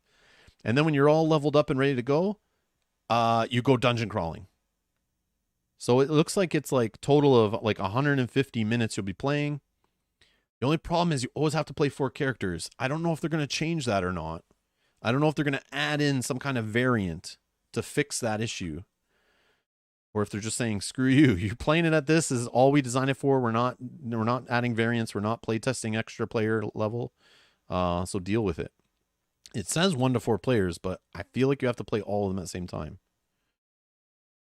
I want to see if that's something in here. Again, I don't care about too much what's in the box. It's more about the gameplay experience and the content and the amount of value out of it. Just because you have more cards in your game doesn't mean your game's going to be any better or worse. So yeah, I don't need to see like, oh, 60 mission cards. Oh, wow, it's amazing. I'm definitely getting my money's worth. So we got a 10 double-sided tiles. So there is some variability in the dungeon crawling. You get dice. Oh my god, look at these components. Campaign book. Character booklets. Okay, a little backstory stuff.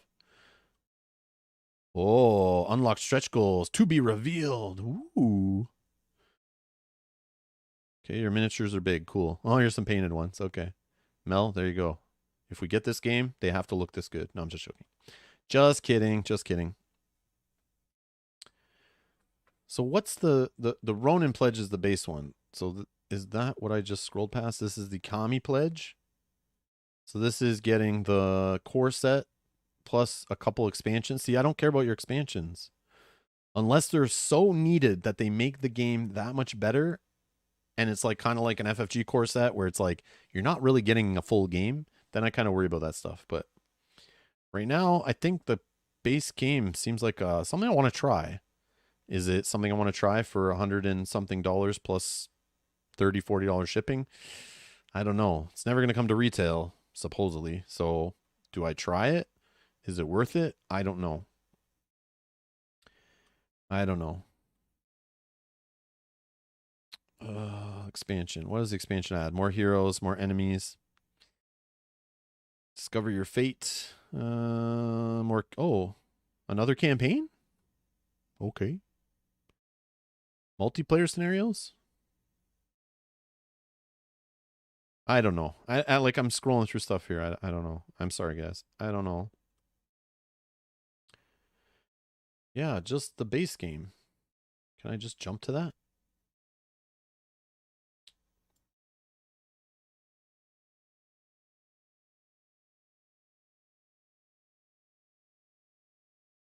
Yeah, if the base game is just like one campaign and like 4 characters, like that's fine. Check the FAQ. Will it be at retail? No. Let's see here.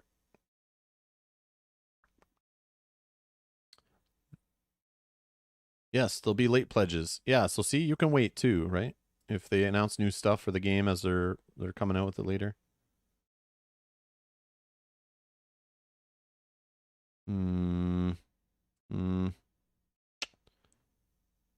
Where's the stuff that you have to play all the characters? Or maybe they're not changing that. I don't know. So let's see what you guys are saying about it.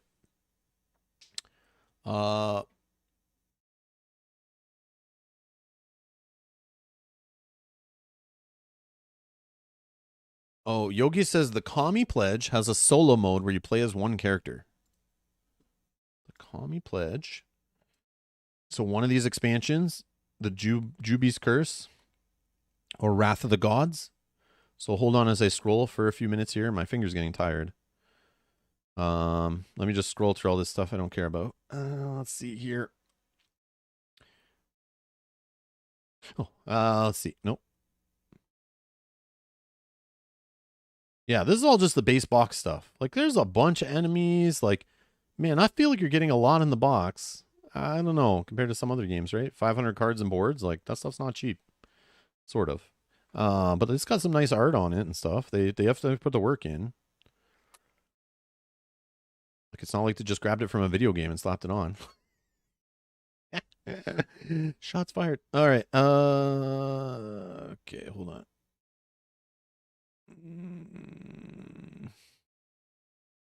Okay, we'll get to the expansions.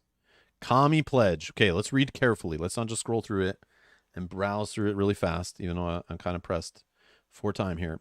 For those who want to enjoy all the gameplay content offered during the campaign in one single pledge, enjoy the world of Harakiri, including the Ronin Pledge, and both expansions at a discount price.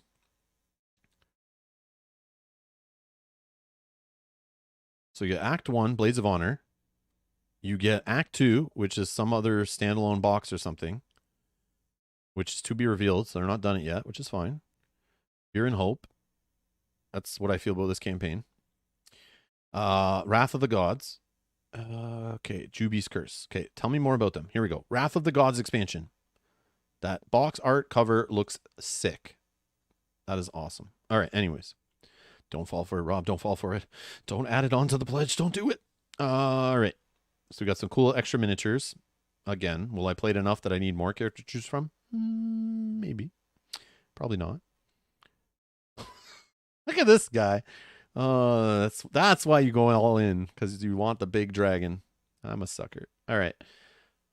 Yeah, so you get another campaign book. So it's its own campaign in this expansion. So that's cool. 36 mission cards. Again, I don't know how long a campaign is in this game. Does anyone know how long a campaign is?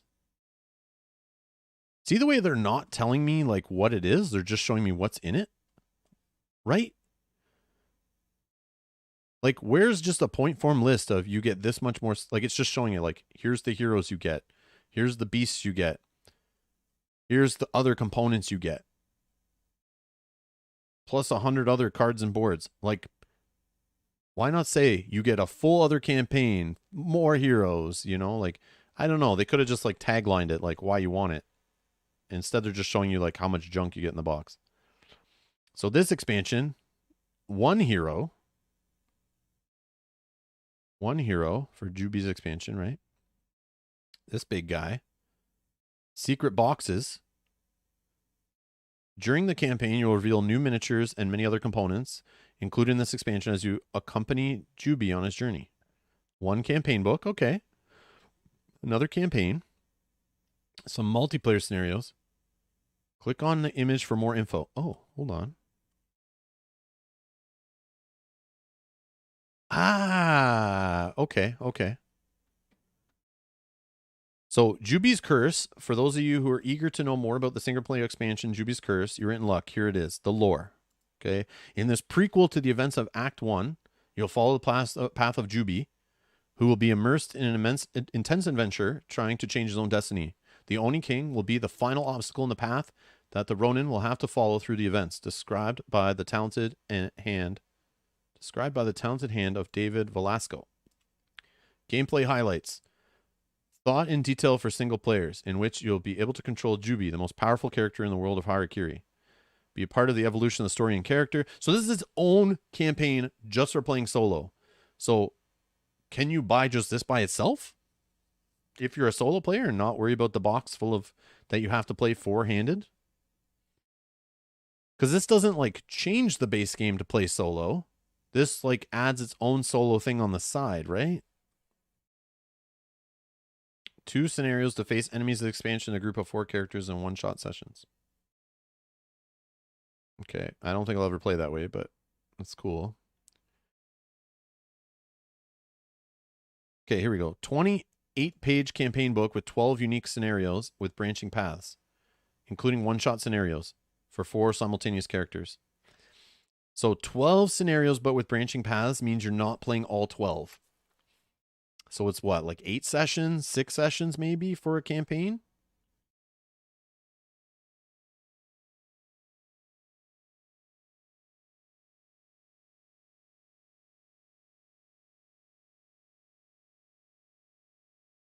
Yeah, Locator saying, I look closer at dungeon crawlers that have a different theme than high fantasy, just to get something different. Yeah, that's experience different worlds, see different art, different lore. I think it's great.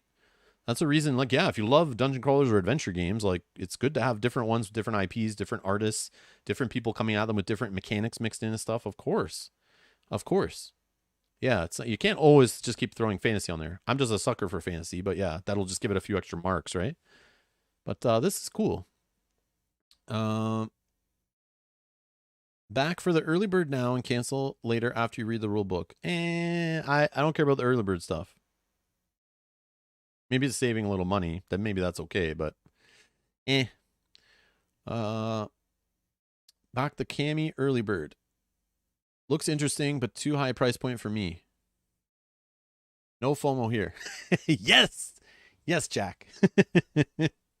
Let's see here. As I understand it, some of the Act 2 stuff will be usable in Act 1. Okay.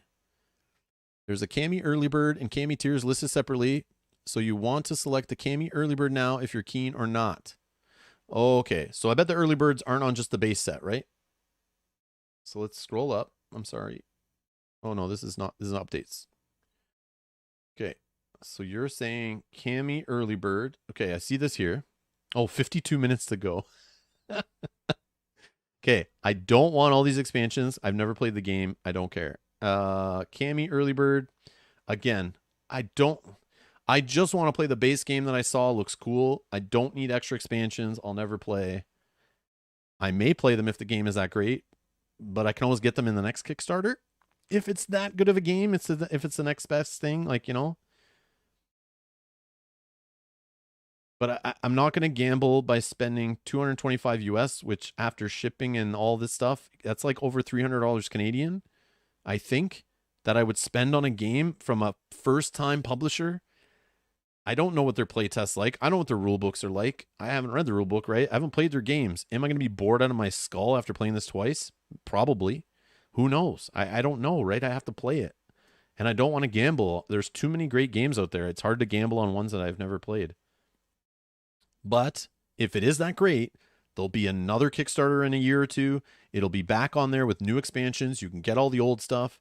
You know, there'll be ways to get it. They'll have a web store. There'll be a way to get it if it's that great. Or you can always get stuff on the secondhand market if you want to pay the same price, sometimes less, sometimes a little more, depending on how a game. Like, people aren't going to just sit there holding the expansions forever.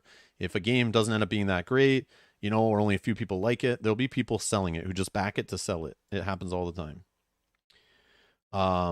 But the early bird is what? What's happening? You just get an alternative miniature? Is it the same price? 199 euros? So Cami early bird is 199. Cami regular pledge is 199. The only difference is an alternative Sun Wukong miniature. No, man. No FOMO. I'm sorry. That is not enough. If it was like $30 off, $50 off, or something crazy for an early bird, yeah, man. But an extra miniature? I don't need more miniatures, especially alternatives of ones that are already in the box. So what? I'm going to paint 2. Mel's going to paint 2, and then I choose every time I play which one I'm going to use. That's the most useless game component I've ever heard of. It's cool in video games, but not in board gaming. Like, give me more enemy miniatures, you know, give me more optional components that increase the variability of my game. But giving me just an alternate miniature for one of my characters or an enemy, it's useless. It's so useless. Such garbage, like junk. It's just extra junk in your house. Just extra junk. That's not a good enough early bird bonus. That is not a good enough early bird bonus. Get out of here. Get out of here. Let's see what else you guys are saying. Elko says this is a big red flag. Mark saying yes, it's like a 50E add-on to the base game. Oh, okay. Yeah, for the solo stuff. Interesting, but I'm not too big on Japanese stuff anyway, and it's too expensive. Safe skip. Yep, totally understandable. Like I said, the Japanese fantasy stuff, I like it. It's fine, but it's not like one of those things like I'm so into. But it's also not something that turns me away. Like I think it's cool. Like it's cool, but it's not like, oh my god, because it has that theme, I must buy it. I'm not like that yet. Tiny says like Sword and Sorcery where you don't play 1 or 2 scenarios due to choices. That's what I'm thinking, Tiny. When they say 12 scenarios but with branching paths or whatever, I'm picturing like you play through it and maybe you skip 2 of them, right? So it's kind of like Sword and Sorcery, which is not bad. Having a shorter campaign is not bad. That's not bad. We have so many games to play. You don't need to have 95 scenarios in the box. It's okay not to have that. But some people need that. Some people want it. They want to spend this money. They want to make sure there's that much gameplay. But again, if the game is not great, you don't want to play it that much anyway. There's better games. There's always a better game. So Steph is saying estimated delivery is in 1.5 years, so another 2 years before you get it, which is not a bad thing because if they're not finished the game and they're willing to take feedback and they're still working on it, take your time. It might release later at better prices because maybe the shipping crisis, maybe manufacturing and all that stuff has kind of corrected itself in a couple of years or in a year and a half. That's not a bad thing. If you're going to make a great game, take your time, make a great game. Don't rush out garbage. Don't do that either. So, it depends. But if they're just releasing what they've shown and they're not really doing much else, why is it taking that long? I don't know. But yeah. So that's not going to hurt either way. If it's taking that long, sometimes I don't like to put my money into something that's just I'm not going to see return out of for that long. And it's a big gamble. So that's another reason why I might not back this and just wait. Because again, if it comes out later and it's so good, there'll be another Kickstarter right after. Always happens. Always happens. Hard pass. If it's great, there'll be 100% a second Kickstarter. Oh, yeah, it's the copper saying it right now. That's exactly what I just said. I didn't even read your thing yet. Just click on the current update. Okay. Yogi wants me to click on the current update. Are you serious? I never saw this. 100%. I said this game has so much Madara vibes. So many design choices that you could tell these guys played Madara and they're trying to like use a lot of the cool stuff from Madara. I was saying that in all my notes. I have it. I never saw this update. And this update's from today. I did my research a couple days ago. Wow. No way. Yeah, they're Madara fanboys for sure. I knew it. I freaking knew it. This gave such a Madara vibe. Today we're starting something truly special. We're going to start the first of the daily stretch goals because yes, there will be dailies from now on until the last 48 hours. Okay. And the first of them to be a very special one, they're going to have Nyx from the world of Madara. Yes, look right here. As diehard Madara fans and admirers of all the work done by Succubus Publishing, this collaboration holds a unique place. I freaking called it. Wow.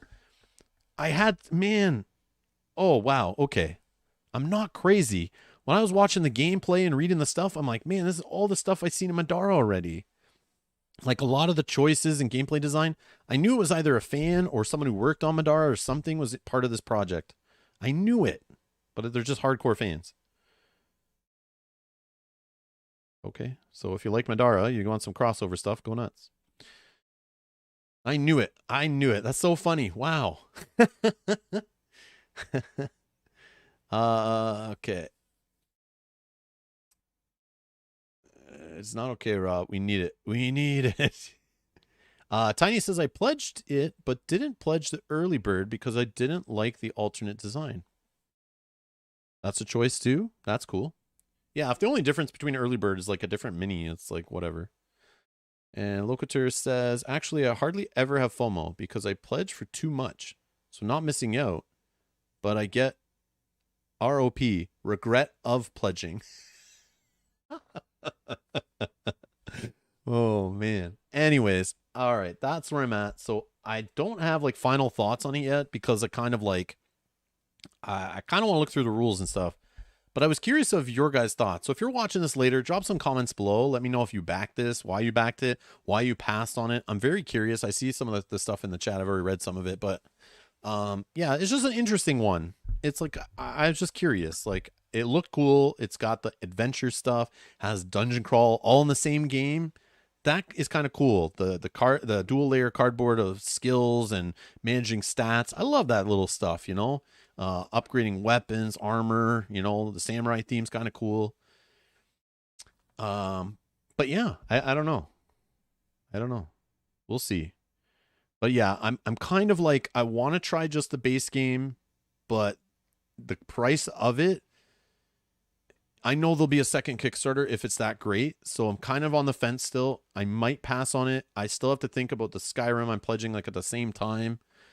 And there might be another Kickstarter that pops up that you guys might mention, or I'll find in the next week or two that like I want to spend money on that more. Because I have a few things. I has to fit in my game collection. I can only spend so much on crowdfunding. I limit myself. Will you guys want to watch it and play it with me on the channel?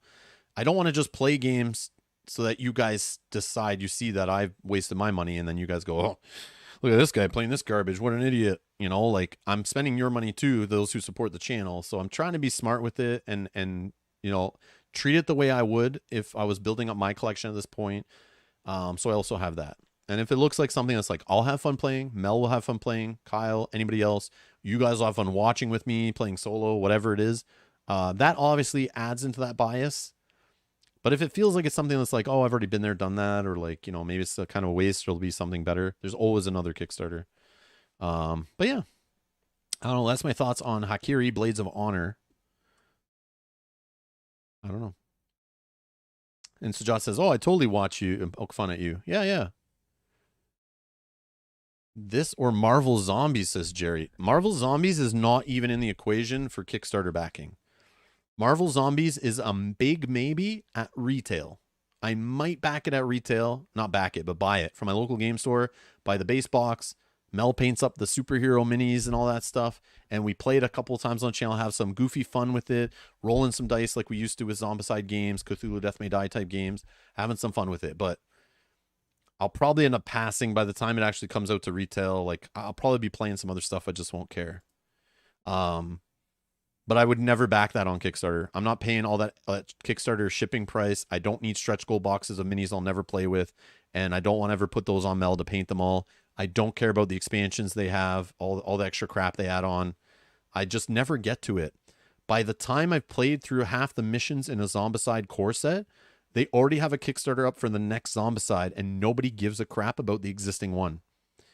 And I never get to the expansion boxes. And usually it's just lazy content. The missions are repetitive. The heroes feel all the same. It's just so boring. It just gets so boring after you play through like half the missions in a Zombicide box. And I'll give it this. I've had fun with it, playing with a whole group of players. And there's players we play with that have fun playing Zombicides. And I'll play them because of that and have some good board gaming fun. But I'm not backing it at a couple $100 plus just to get boxes and boxes of miniatures and pay extra shipping because the shipment has 5 boxes of miniatures and it weighs a ton. It's all just plastic. There's no gameplay in that weight. Like it's literally like such a shallow experience, I feel. And you know, Zombicide, Marvel Zombies, the Zombicide game won't be any different. It's just going to be a campaign of buying miniatures of superheroes. And if you're into the Marvel IP and love Marvel Zombies, awesome for you. Go buy it for the miniatures. But I'm looking at it for the gameplay, and I'll be just as happy playing the retail box that comes out later, playing half the missions, having some fun, and then putting it, you know, on the shelf and never caring about it again because there's another game to play. So it's still the same Zombicide I played in 2012. So it's not going to blow my mind. That's for sure. I guarantee you, just by putting the Marvel IP on it is not going to make it blow my mind. I've been there. I've played that. I was fooled. Black Plague was cool, but it was still playing Zombicide. Green Horde was a waste. Zombicide Invader was cool, but I still was just playing Zombicide. That's why I stopped buying Zombicides after. They just keep reprinting the same stuff with the new IP slapped on. And I'm not going to overpay for it. Why overpay for it on Kickstarter when I'll just get it at retail later and still play the same amount I'd play if I got a $300 pledge? I still would play the exact same amount of stuff and have the same experience if I bought the $100 box at retail And even the price of that keeps going up because it's like an Asmodee product, right? So those boxes just keep going up at retail. But yeah, that's where I'm at on that one. But that's just me. Again, you're new to the hobby. Go get a Zombicide in your collection. They are good dice chucking fun. Lots of miniatures. If you're starting out painting miniatures, go practice painting on some Zombicide zombies. You know, you ruin one, who cares? It's a zombie. It looks messy. Try on the next zombie. That's the best game to learn miniature painting on because there's just so many minis for the price and they all need to look different. So when you mess up one model of the same miniature, you get better on the next one and better on the next one. And then eventually you're painting the heroes and you're just good at painting by then. That's what I would say is great from Zombicide. That's how I practiced painting on and I got okay. But then I took a break from painting for years and then I just sucked again. And now my hands are not as stable as they used to be. So, but yeah, that's where I'm at. Anyways, I'm streaming in like 40 minutes, some Gloomhaven. So I have to get out of here. So this crowdfunding, Rob's Cafe episode had a limit on it, which I'm sorry. But I wanted to have one this week to talk about some of this stuff, especially before some of these campaigns ended. So yeah. So thank you all for hanging out and chatting. We didn't get through as much. I have a whole list of things I want to talk about. And I'm just going to keep adding to that list. So if there's something you want to chat with in the next Rob's Cafe, or you can't even watch live, you just want to hear my thoughts on it, drop it down in the comment section on this video, and I'll go through it before the next episode, and I'll bring out anything that needs to be discussed if we have time for it. But slowly I'm kind of figuring out the format of this stream, and it's just kind of like a little bit unorganized. It's supposed to be that way. But I won't always be talking about Kickstarter projects like this. These are just two that really interested me and I wanted to spend the time on looking into. But it won't always be the case. Sometimes there's no projects I'm interested in and we just won't be talking about that stuff. But yeah, I have a list of stuff we can talk about, which I don't think is too time sensitive. There were a couple other projects I wanted to look at, but I think they have a bunch of days left. So we can talk about them maybe next week or the week after. But yeah. Jerry says, I love listening to you, Rob. Save me money. I think maybe I already read that. I don't know. But Kazumi says, I thought it was by the time the Zombicide Kickstarter is delivered, they already have a new Zombicide Kickstarter up. That is 100% what they do, and that pisses me off. So that's why I stopped backing them. Because by the time I'm playing it on the channel and showing you guys and streaming it, nobody cares about that one. Nobody cares. Kuman doesn't care. They don't care about supporting it. They don't care about releasing more for it. It's just like, here's all our expansions at once, dump it and move on and go to the next project. That's just how they keep the company rolling, right? It's just a scheduled thing. Dump a board game, dump another one. Just it's on a scheduled loop. They're just so predictable. It's boring. It's boring. Dream Alchemist says, I practice painting on the dollar pack army men. Okay, now you're being smart with your money, okay? What? Spending $120 on a board game is not the best way to learn painting? I'm just joking. But you also can play that, right? I mean, you can play with the dollar store army men. But I have Memoir 44 for that. Let's see. Jackpot Man says, thank you for chatting. See you in the Gloomhaven playthrough. Yeah, so we're playing some multiplayer Gloomhaven in about 30 minutes, so tune in for that. And then we're back Sunday playing Euthia, Torment of Resurrection. We're just going to play like one of the starter scenarios. Probably play a co-op. Just try out the game, get our feet wet back into the Euthia, Torment of Resurrection, another Kickstarter game. We're going to see if what they delivered is as good as what the prototype they sent us before, which was already a pretty solid game. So, and they've only added more to it. Is what they added to it worth it? I don't know. We'll find out. So we'll be playing that on Sunday. You can set a reminder for it already. And then next week we should be starting some Lord of the Rings Journeys in Middle Earth, playing through another adventure game on topic with the adventure games we're talking about. We'll be starting the campaign from last year, the DLC one. I believe it's called The Haunting of Dale. We should be playing that 3-player. We got Kyle joining us on the channel, so Mel, Kyle, and I will be playing that 3-player. I'm assuming starting this week coming up, but we'll see. It might be another week delay. We'll see. We're just got to figure some things out, but it should be on Tuesday. I'll schedule that soon once I iron some things out. Sakabra says he got the 2.0 Zombicide because they didn't have one. Need a dice chucker. That's what I said. You should have one Zombicide in your collection. That's fine. Just don't be a sucker and buy all of them like I was doing for a while. And I need to stop others from doing it. Adventures with Muffin, yes.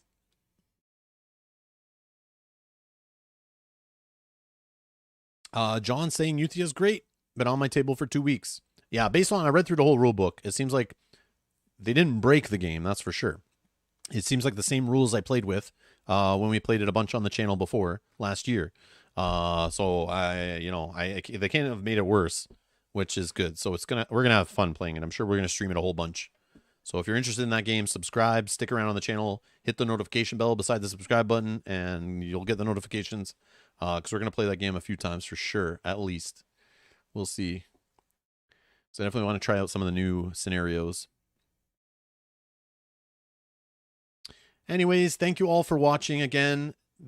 Not possible without the support from our members. Clicking the join button down below on YouTube, or if you're interested in supporting us on Patreon, all the links for that are in the video description. It helps enable me to back these games just like you guys do, not have to beg the companies, give me games and then I have to be fake about them because they sent me games and I want them to keep sending me games, and I have to be like, maybe not as full honest as I could be. Again, I haven't played any of these games, so you can find other playthroughs online and stuff, other people's opinions and that kind of stuff too. But I just always get asked about my opinion. So I appreciate your support to allow me to look into this stuff, do research, try to be smart-ish with my money in the hobby and make some decisions. And I appreciate you guys watching, and I hope this is helpful to some people, even if it was just entertaining watching me kind of ramble on. But yeah, we'll be doing these in the future. So if you want to see more streams like this, stick around the channel. I'll keep it going as long as you guys keep watching. It seems like our audience grew today over the last one, so that's good. But we'll see. Anyways, thanks a lot for watching. Hit that like button if you want to see more of this. Helps other people find these on YouTube. Keeps it going. And I'll see you guys in the next stream. Bye-bye.